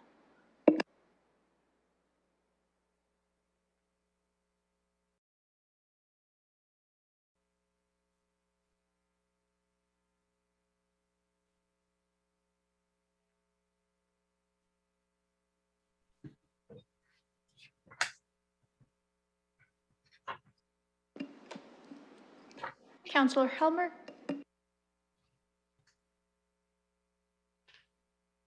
Voting button is just not coming up on site.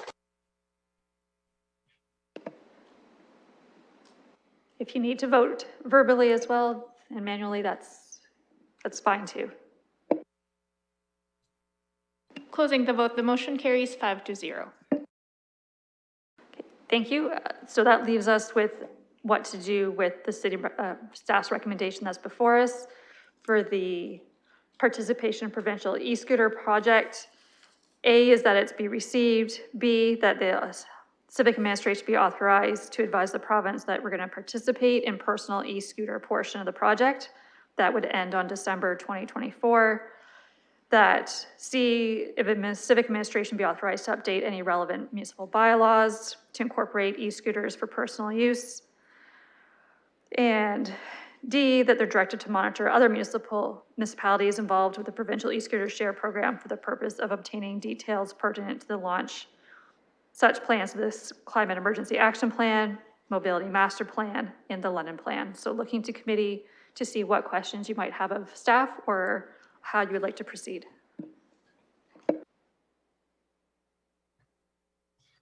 Or would anyone like to move all recommendations?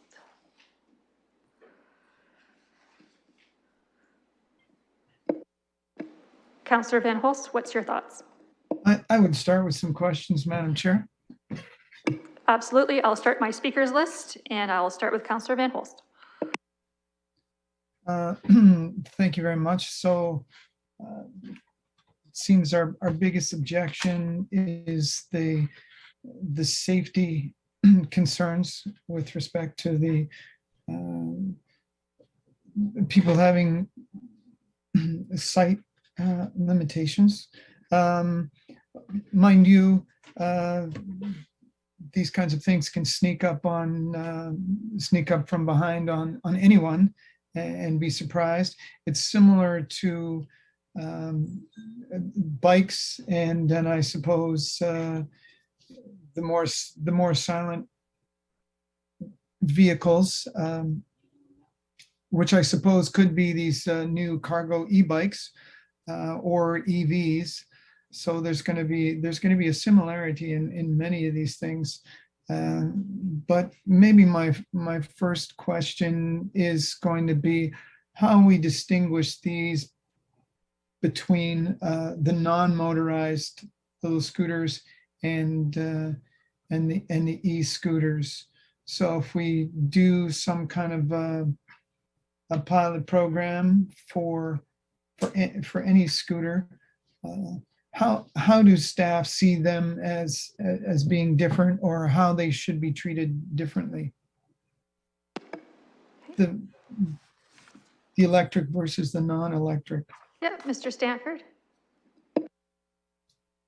Through the chair, at this stage, we were only focusing on the electric scooter, knowing that there are various kinds of other scooters out there right now.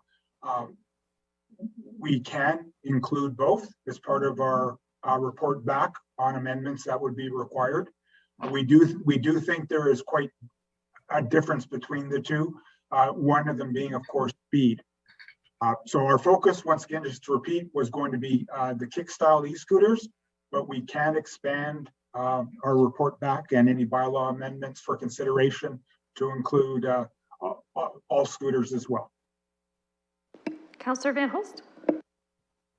Okay, thank you.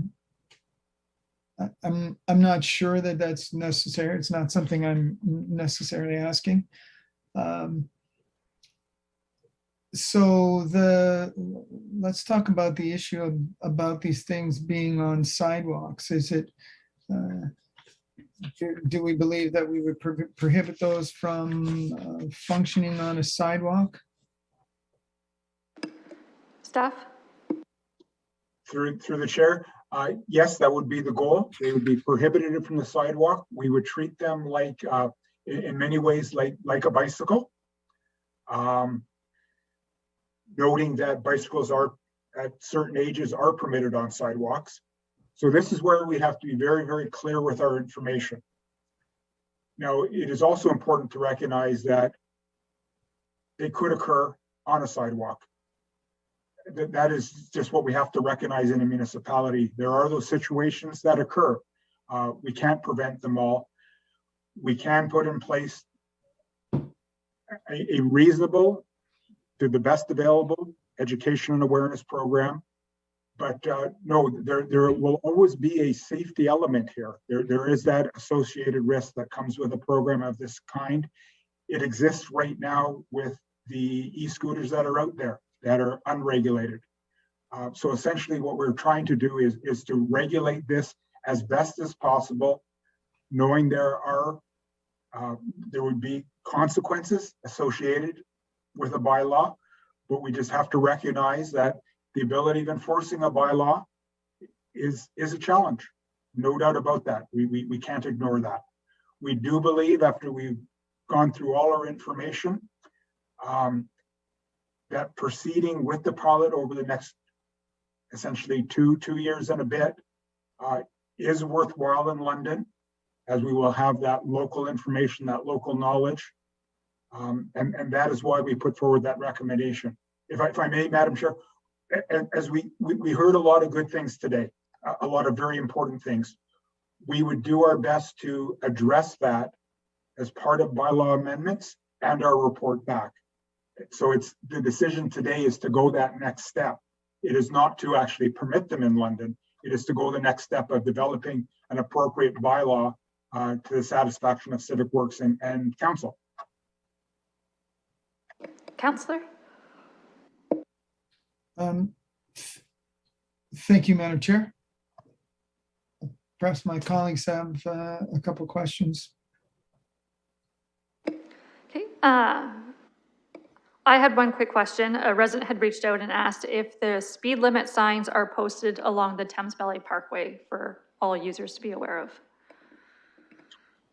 Madam Chair, they are. I believe it's 20 kilometers per hour. And I realize that Doug McCrae is on the call today too. If there's additional information to share in that regard, I would turn to him as well.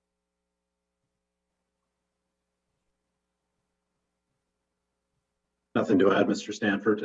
That is the jurisdiction of the Parks Planning folks, and yeah, I'm aware of 20-kilometer-per-hour limits. I think it might also be even lower in certain areas.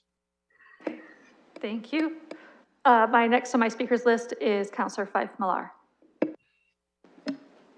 Thank you, Madam Chair, and through you, I think from listening to the speakers, one of the areas, and I think Councillor Van Hol sort of touched base on it, is our ability to actually hold people to account for their decisions when they're on these vehicles.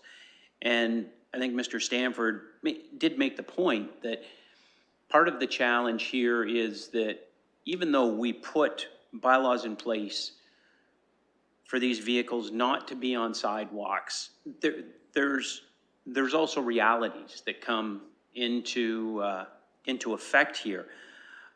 I guess with that, and this goes back to Councillor Van Meerbergen's question earlier, we have a 2-year pilot project. These are personally owned vehicles that if after 2 years we revisit it and say, this has created more problems than we thought it would, the reality is then we have people in London who have personal vehicles who theoretically then will not be able to use them anymore. So I guess my question is around holding those people to account.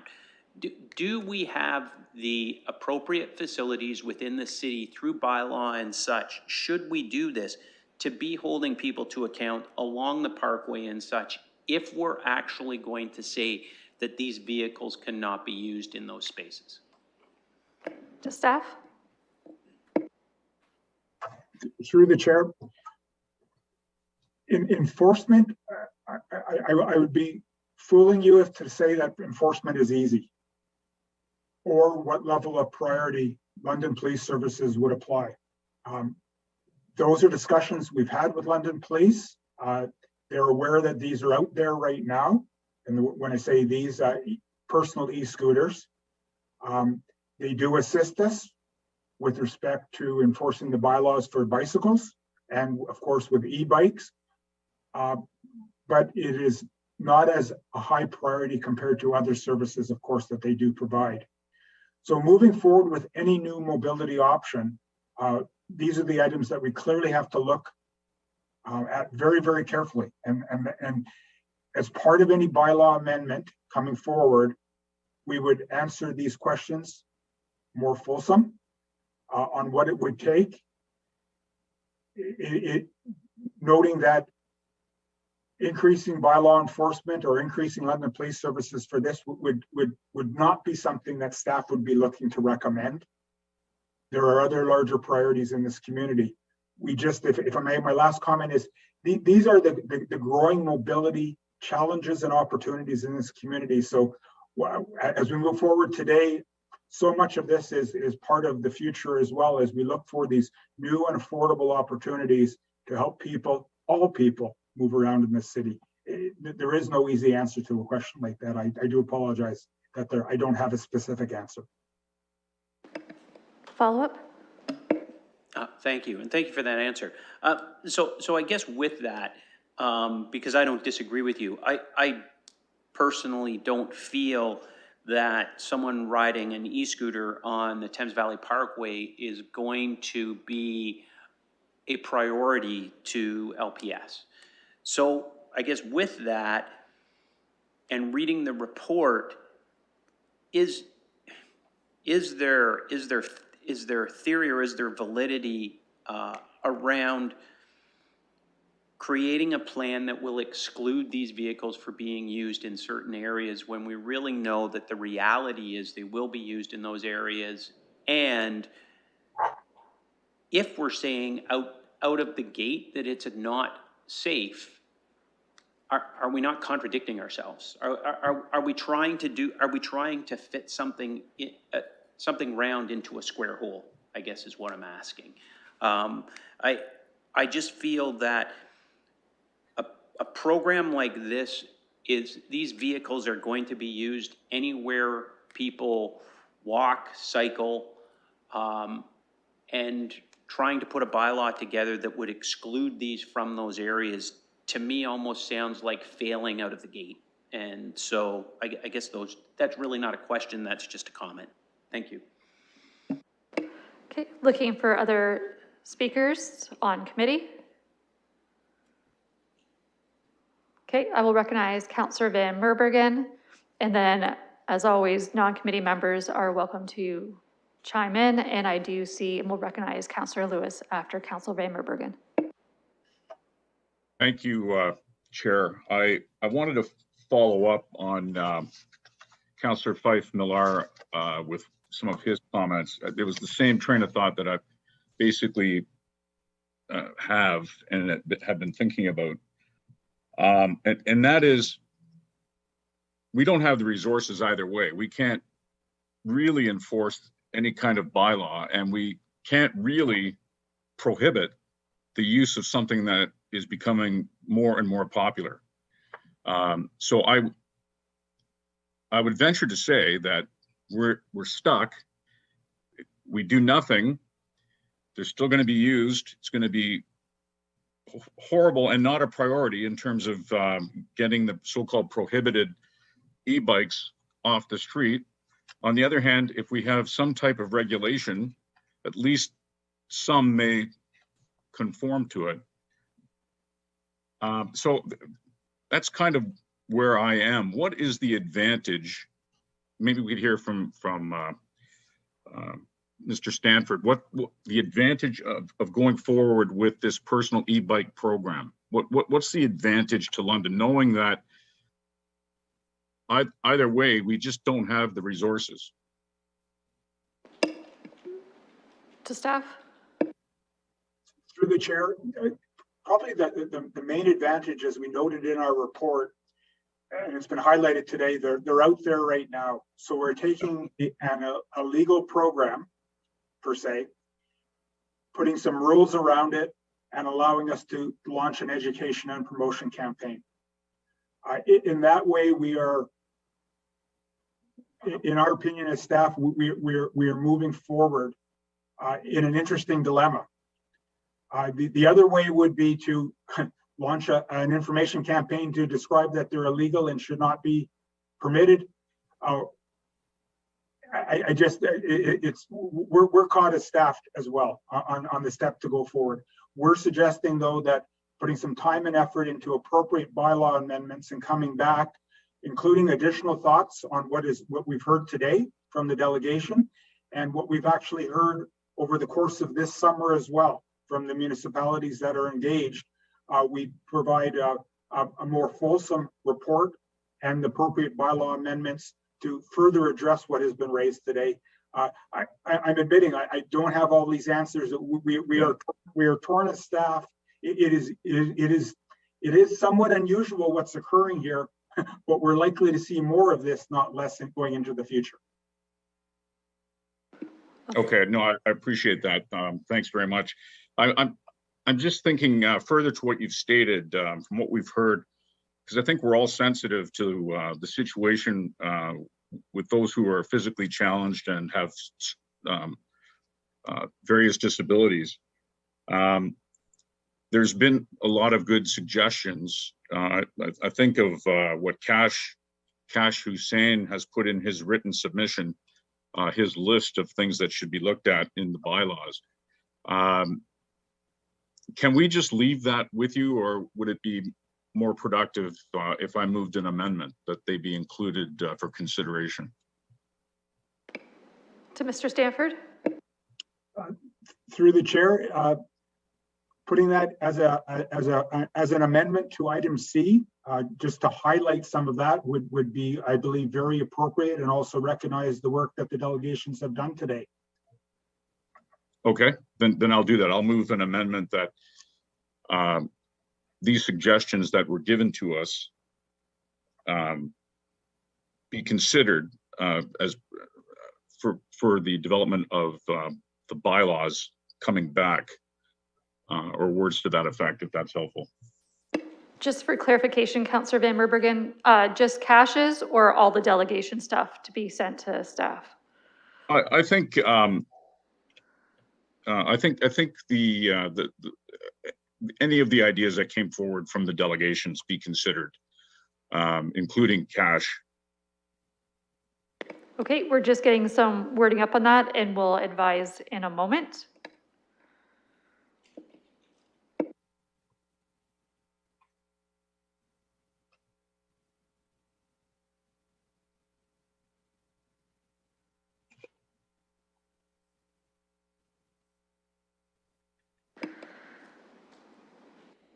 Just for clarification that nothing has been put on the floor yet, as in A through D hasn't been moved yet.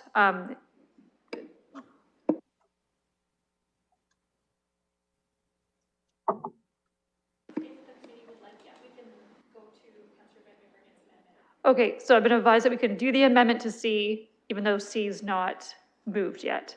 So Councillor Van Bergen has moved his wording for C to amend it to include the questions put forward by the delegations that we received today. Then we're going to need a seconder for that. And the clerk is just finishing wording the wordsmithing. Councillor Van Holst, I believe you're seconding. Councillor, if you just verbalize it, you're frozen on the screen at the moment. Yeah, happy to second. Okay, thank you. That came through clear.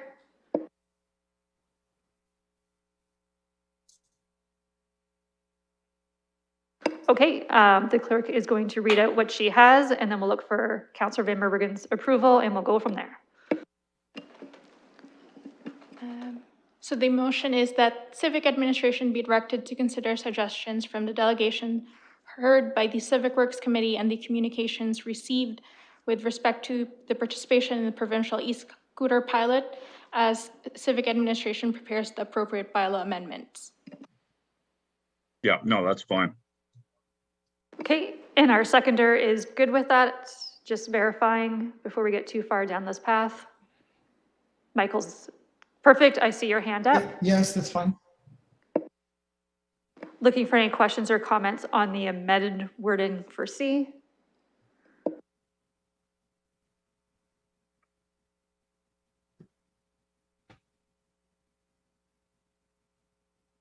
Okay, calling the question.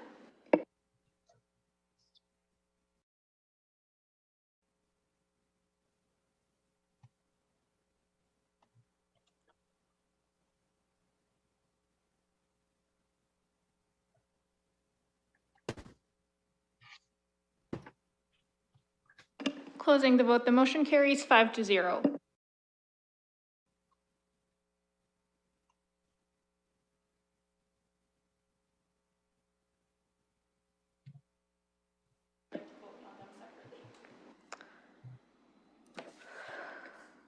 Okay, Councillor Van Merbergen, did that conclude your questions? As I believe I had Councillor Lewis Yes, next. no, yes, thank you very much. Okay, so Councillor Lewis, please proceed. And if anyone else would like on the speakers list, please indicate so. Perfect. And then just a reminder, when we get done questions and comments, we will need to move A through D as you see fit. Councillor Lewis, please proceed. Thank you, Madam Chair, for recognizing me as a guest at your committee. It's always appreciated, and I've been following along the debate here. I'm going to apologize if I missed this earlier. I did hit my mute and step out of the room for a minute. Ironically, we talked to the media about problems that we're having with aggressive drivers. And here we are talking about another situation with vehicles that are causing concern for people's safety in the community.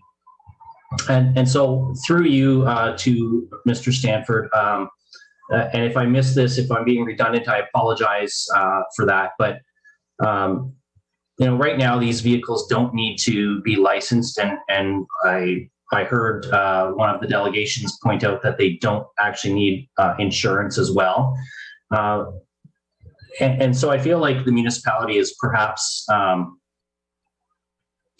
working on a problem that really is provincial in nature in terms of the lack of regulation for these around the province. Mr. Stanford, through the chair, do you know where things might be in terms of whether through AMO or through big city mayors or anything like that, efforts are in terms of lobbying the province to put some provincial standards in place that would require licensing and insurance. To staff. Through the chair, we have opened up dialogue with the provincial government on both matters that are before committee today.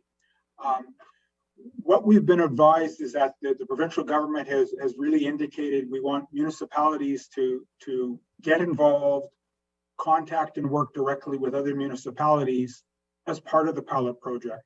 And that is actually what we are doing right now.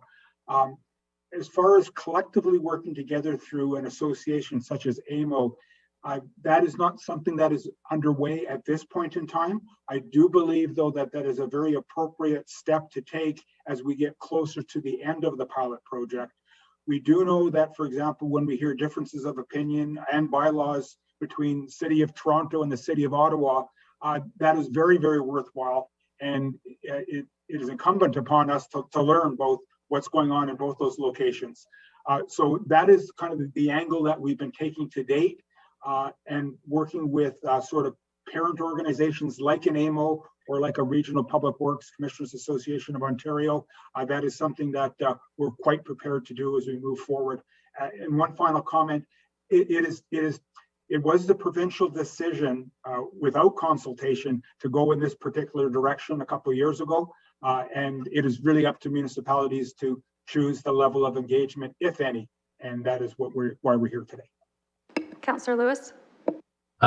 Thank you for that response, Mr. Stanford. I do appreciate it, and I think it underscores some work that we'll have to do as council, and perhaps with some direction through to our staff as well to perhaps start to address this. I'm really concerned that we're right now moving towards legalizing something where there's no insurance requirement, and where an accident does happen, the liability for injury or property damage from a collision is going to rest solely on the person impacted. And while the municipality can't require insurance, I'm also concerned that we've got our bylaw that is really going to be completely dependent on voluntary compliance. And we see that with things like our fireworks bylaw, where we have frankly, what I would say is a low level of compliance. And there's not a whole lot we've heard from staff on that one, that enforcement is challenging, and completely understandable that it is. I see this as being a similar situation. Those who voluntarily comply with the bylaw, great. Those who don't, our enforcement options are for all practical purposes, almost zero. Not completely, but by the time we respond to a complaint, it's likely the source of the complaint has long since left the area, and there will be little we can do to follow up. I see that happening in one of the parks in my ward right now, where we're getting complaints about some dirt bikes being ridden through park paths. And these aren't electric, these are gasoline powered vehicles. And by the time that we take any action, of course, the folks who have done it are long gone. And those who felt intimidated by their behavior on the pathways are left without any source of recourse, really, other than to offer a statement to LPS. But there's not, we all know that LPS's resources are stretched thin too. So I just wanted to share that comment. I'm not excited about moving forward with it right now. I'm not sure that the bylaw is going to be all that effective in terms of compliance and safety, but I do appreciate the work that's gone into it. I recognize these are on our roads already, and so we're at least trying to put some rules in place around them. And that's important. That should happen. I'm going to continue to listen, and I'll give this some more consideration before council, but I do think that certainly one of the things that we need to do as a municipality is also be on the province about province-wide regulations. I appreciate the work you and your team have put in, Mr. Stanford, but I actually think that this municipality by municipality approach is not the way to approach this. I think the province itself needs to bring in some rules that are consistent across Ontario. So That's more of a comment than anything else, but I just wanted to share that thought process with folks. Thank you. Councillor Van Holst. Thank you, Madam Chair. And again, I will say that the solution to these kinds of problems may just be education in terms of, and I bring it up again, courtesy. Were we to instruct people on how to be courteous, how to be aware of the other people sharing the infrastructure, we may do much better than trying to create these hard and fast rules where we may not see compliance. And I'm thinking right now just about say Fairmont Street, which is I can look at through my window. Here's a street with sidewalks on both sides and cars parked on both sides. I think that there's going to be young people using these things as a mode of transportation, and I think that's mostly what it is. For people thrill seeking, I think you're more likely to see them at the skateboard parks, although someone will get something like this and try to go quickly, but usually the reason I suspect they're going to be using this is for transportation. I want to be able to get somewhere faster than just walking, and I'm going to choose this thing instead of a bike. And now I'm going to be driving it, or maybe my a child or a youth is going to be driving it down this particular street, and they're going to have the choice of riding in the middle of the road between the two sets of parked cars on either side, or taking a sidewalk. And although we're concerned about bikes and these kinds of vehicles on a sidewalk, most of the time I look at a sidewalk, nobody is on it.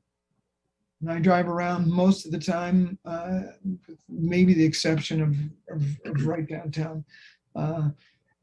There's nobody on a local sidewalk. So people will have that choice. Am I going to be safer driving down the road where I might get hit by a door opening from a car, or cars moving between the vehicles? They may be more comfortable in the sidewalks.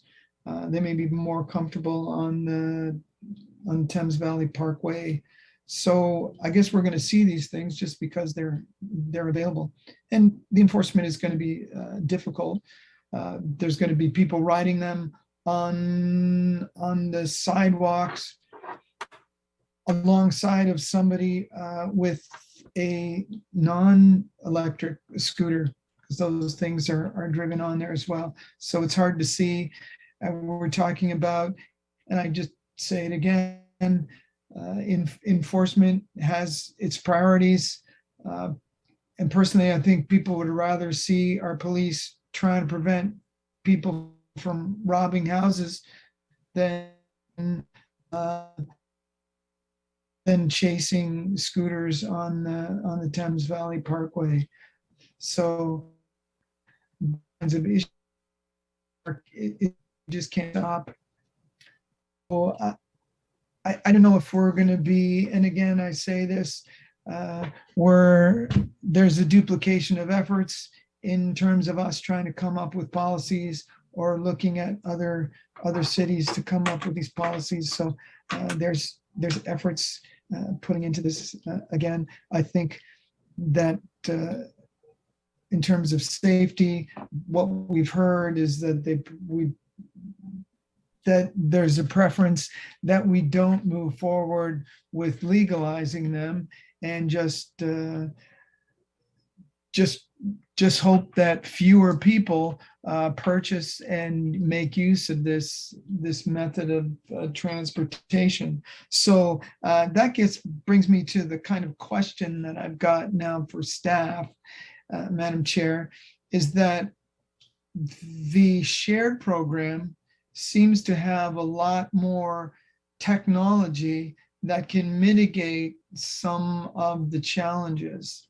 And so it's interesting there. If we have a share program, then people are less likely to own one themselves because these shared programs are available.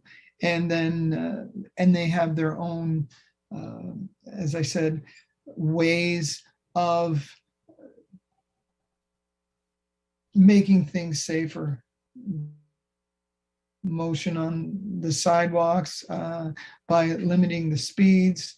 So I'm wondering then if staff thinks that we would see less personal vehicles if we had a share program, and then their comments on the presentation that was made, because there certainly seems to be some advantages to that technology, at the very least to that technology.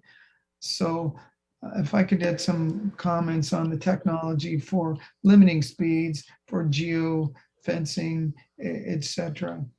To Mr. Stanford. Thank you, and through the chair.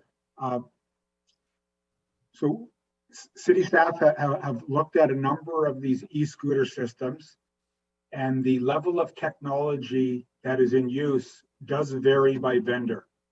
What you heard today in the presentation was a vendor that has a lot of, over the years, has introduced a lot of advanced technology to support its system to make it safer. I don't believe that is the same for all technology vendors. They're probably all at different levels of improvements to their system. This is one reason why city staff are suggesting there that there's enough of these programs in place to look at the advantages, because these become sort of either citywide or very defined areas, high concentration areas where these units are in place. There's very little information to support this right now, but our belief is that it does serve a different marketplace. If a person wishes to buy their own e-scooter, electric e-scooter, they range in prices, I believe, between $500 and upwards of, let's say, $1,500. That a person would likely follow through and do that should they need one, and they wouldn't all of a sudden just start using an e-scooter share system because of some of the limitations that are put on where you can actually bring these particular units. So there clearly is a trade-off between two systems. Staff just feel that there's enough communities exploring these advanced systems that each year there'll be more advancements that are made. And then after the pilot project is over, the provincial government may make some of these important decisions that then are applied to all municipalities in Ontario. So we're only saying no to the e-scooter share system right now because as part of a pilot project, it's not something that we believe the City of London needs to invest a fair bit of time to be very involved in a program like that. Councillor? Okay, thank you. Well, let's talk about the transportation mobility master plans. We're hoping that people take alternative and low emission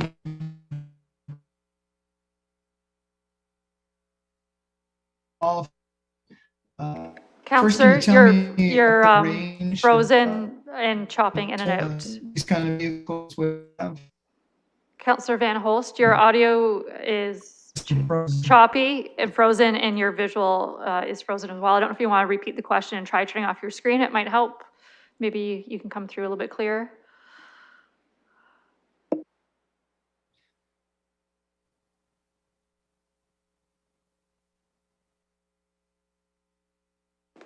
Councillor Van Holst is still frozen, so while that resolves, hopefully quickly, is there any other questions or comments from committee or visiting councillors, as Councillor Van Holst was the last person on my speakers list? Okay, is there anybody on committee, while we're still waiting for the reconnection to happen, who would like to have an interest in, sorry, has Councillor Van Holst left the meeting to reconnect? Okay, so Councillor Van Holst has left the meeting hoping to reconnect. Looking for other questions or comments. Looking for anyone who would like to move something or give direction. Councillor Helmer. I will put the staff recommendation on the floor. and see if anyone wants to second it. Okay, just for clarification, that's the entire staff report of A through D. Okay, Counselor Helmer is moving A through D, looking to see if there is a seconder.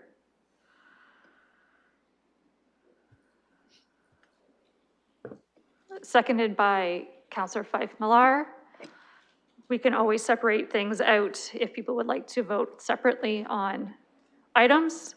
Looking to see if there's a speakers list on this, as we are still, okay, just 1 second. Counselor Helmer, I will recognize you first. We're just trying to get Counselor Van Holst back in here.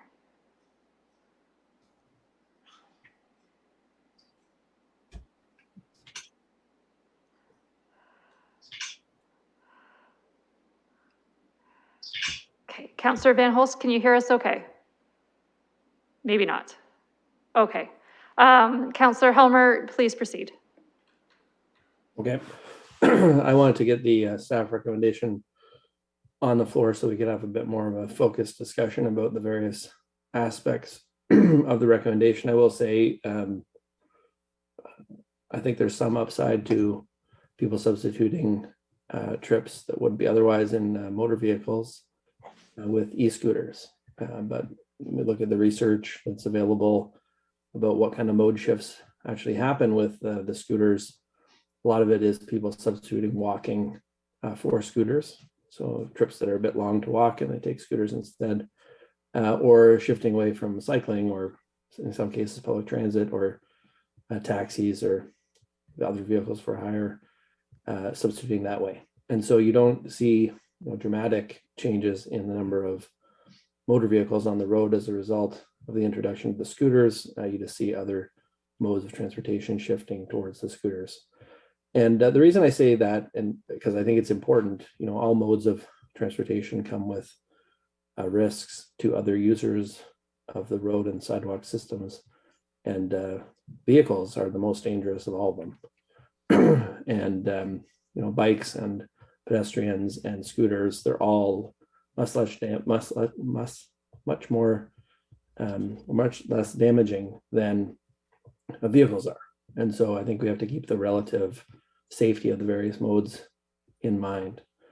I am very concerned, and I'm glad that the Accessibility Advisory Committee and a number of people have shown up to advocate about the particular challenges of e-scooters because they're so small and quiet, and it's very common to see them, especially the share versions, commercial share versions, sort of littering the sidewalk. I've been in many European cities where this was the case, where the scooters were literally all over the place and pose a real obstacle for me. And I have no challenges making my way around on the sidewalk, and it was very difficult in some cases.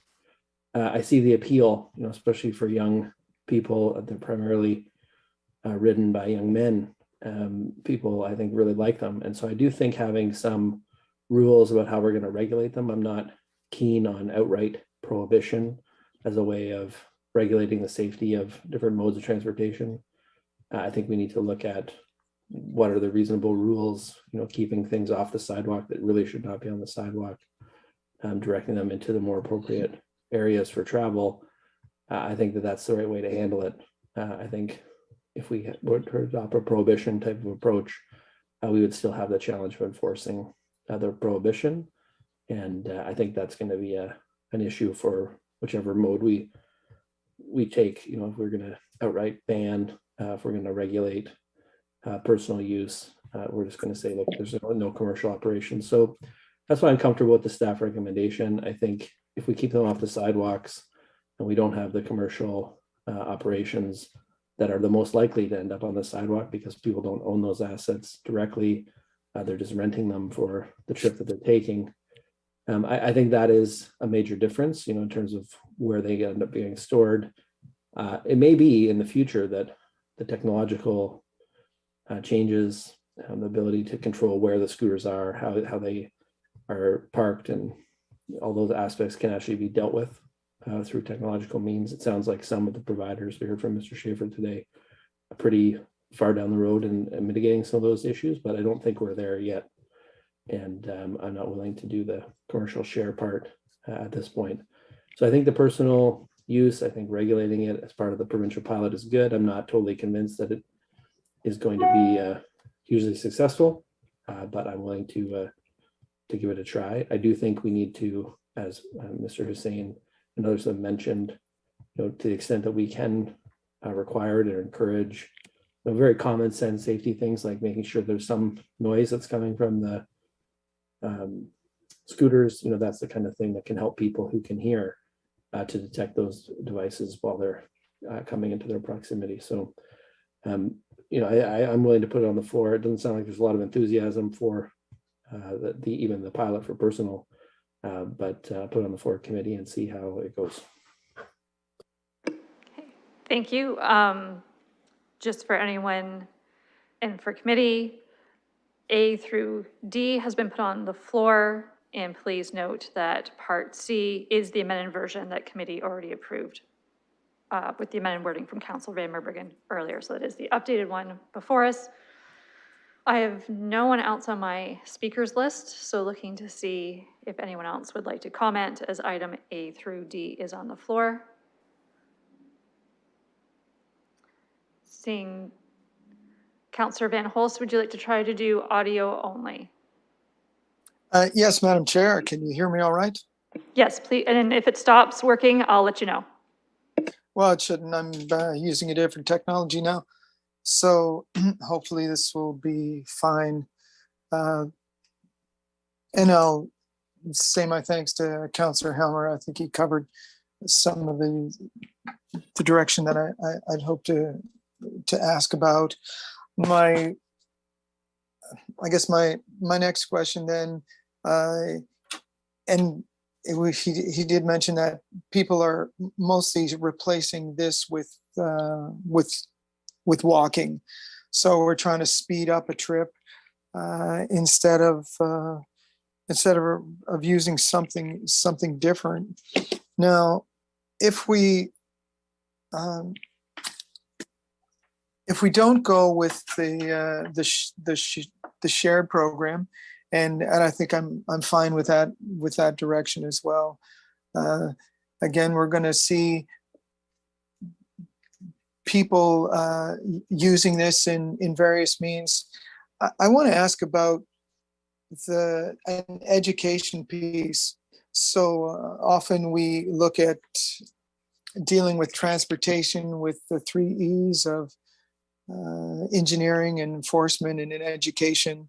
And we're trying to come up with a strategy now of bylaws and enforcement, but what can be done here in terms of education? Are we able to have a program along this where we try to teach people simply how to be courteous? We're going to have them traveling along the streets.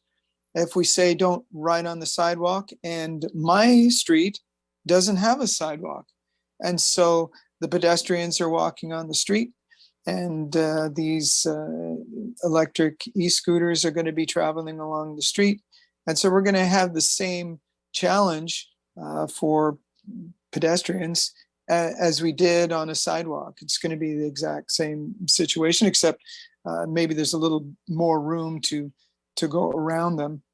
But my concern still is that people understand the effects that they may have on pedestrians, and the fact that pedestrians may be hard of hearing, they may be having challenges with their sight. So what can we do about that? Because I think that's a big key, and could really solve most of our problems if people just willingly had more courtesy. Thank you. Mr. Stanford, if you please answer about compliance and public information and general courtesy and sharing. Through the chair, very good items raised, and as noted before, the mobility master plan is going to allow us to actually have a 2-year conversation in this community about mobility for all. Part of the discussion that has gone on so far has highlighted many of the things that we've talked about today. When we say for all, we have to take that seriously. We've got to make sure that people are aware of each other's needs, requirements to move around the city safely at all hours of the day. So that conversation is underway right now. An item such as the e-scooter, the personal e-scooters, we would build that conversation into that. We've heard on how these may or may not be used in London or how they are being used in London. One of the things that has appealed to staff is when we look at sort of the first mile and last mile associated with public transportation. When a bus drops off a person half a kilometer away from their final destination at work, the e-scooter might very well represent that ideal opportunity to leave the bus and then carry on further. These types of situations, it's incumbent upon us as staff to be raising these opportunities as we have this continued dialogue. So anything coming forward in the way of a bylaw amendment in our program, we will highlight what we can do from an education awareness perspective, knowing that it is part of two broader discussions, the mobility master plan and of course the climate emergency action plan. Thank you, Mr. Stanford, for those comments. Councillor Van Holst, looking to see if you're close to wrapping up or if it's just down to your last question. Okay, thank you, Madam Chair. So with respect to those two conversations, are we better off allowing the personal use of these so we can actually have people trying out and essentially giving them something to talk about that's not hypothetical, or are we better off simply saying they're not legal, which would be, I guess, the default if we were to not approve staff's recommendation? Mr. Stanford. Madam Chair, I think after today's discussion, staff remain firm where we are going into this particular report, that moving forward with a regulated personal use e-scooter program is the best next step for London for the next 2 to 2.5 years. And this will be part of the overall conversation going forward. And after the 2.5 years, when the pilot project is over, a final decision can be made by council at that point in time, along with all the other decisions it'll be making on the mobility master plan. Thank you. Councillor Van Holst, have you concluded? I think I have, except for one last question. In terms of education and courtesy, will that be included somehow, or is a motion required for that? Mr. Stanford, does staff have adequate direction, having heard committee's concerns today? I believe we have adequate direction, and the notion of be kind, be courteous is entering all our programs. We're finding that this is the way that the city must move forward, working with the community and working within the community. Great. Thank you. Looking for other questions or comments further from committee or visiting councillors, as we still have a few online with us. Seeing none, and Councillor Van Holst has put down his hand. It's been moved and seconded, and just a reminder that the wording in C is the amended wording as put forward by Councillor Van Merbergen. Calling the question.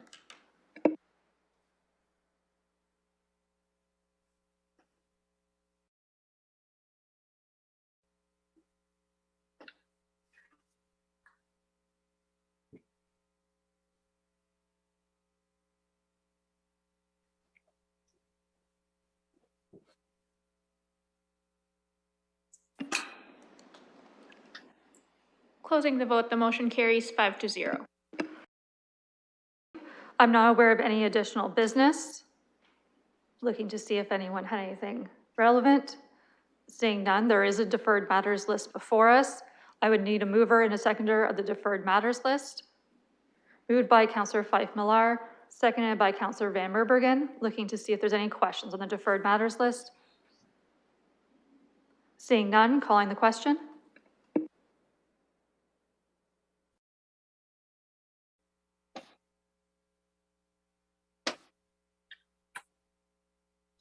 closing the vote, the motion carries 5-0. Looking for a mover and a seconder. Moved by Councillor Van Merbergen, seconded by Councillor Fife Milar. If you want to put your screens on, we can do a hand vote for this one. All in favor of adjournment? Councillor Van Host, a verbal vote. Motion carries 5-0. Thank you, everyone.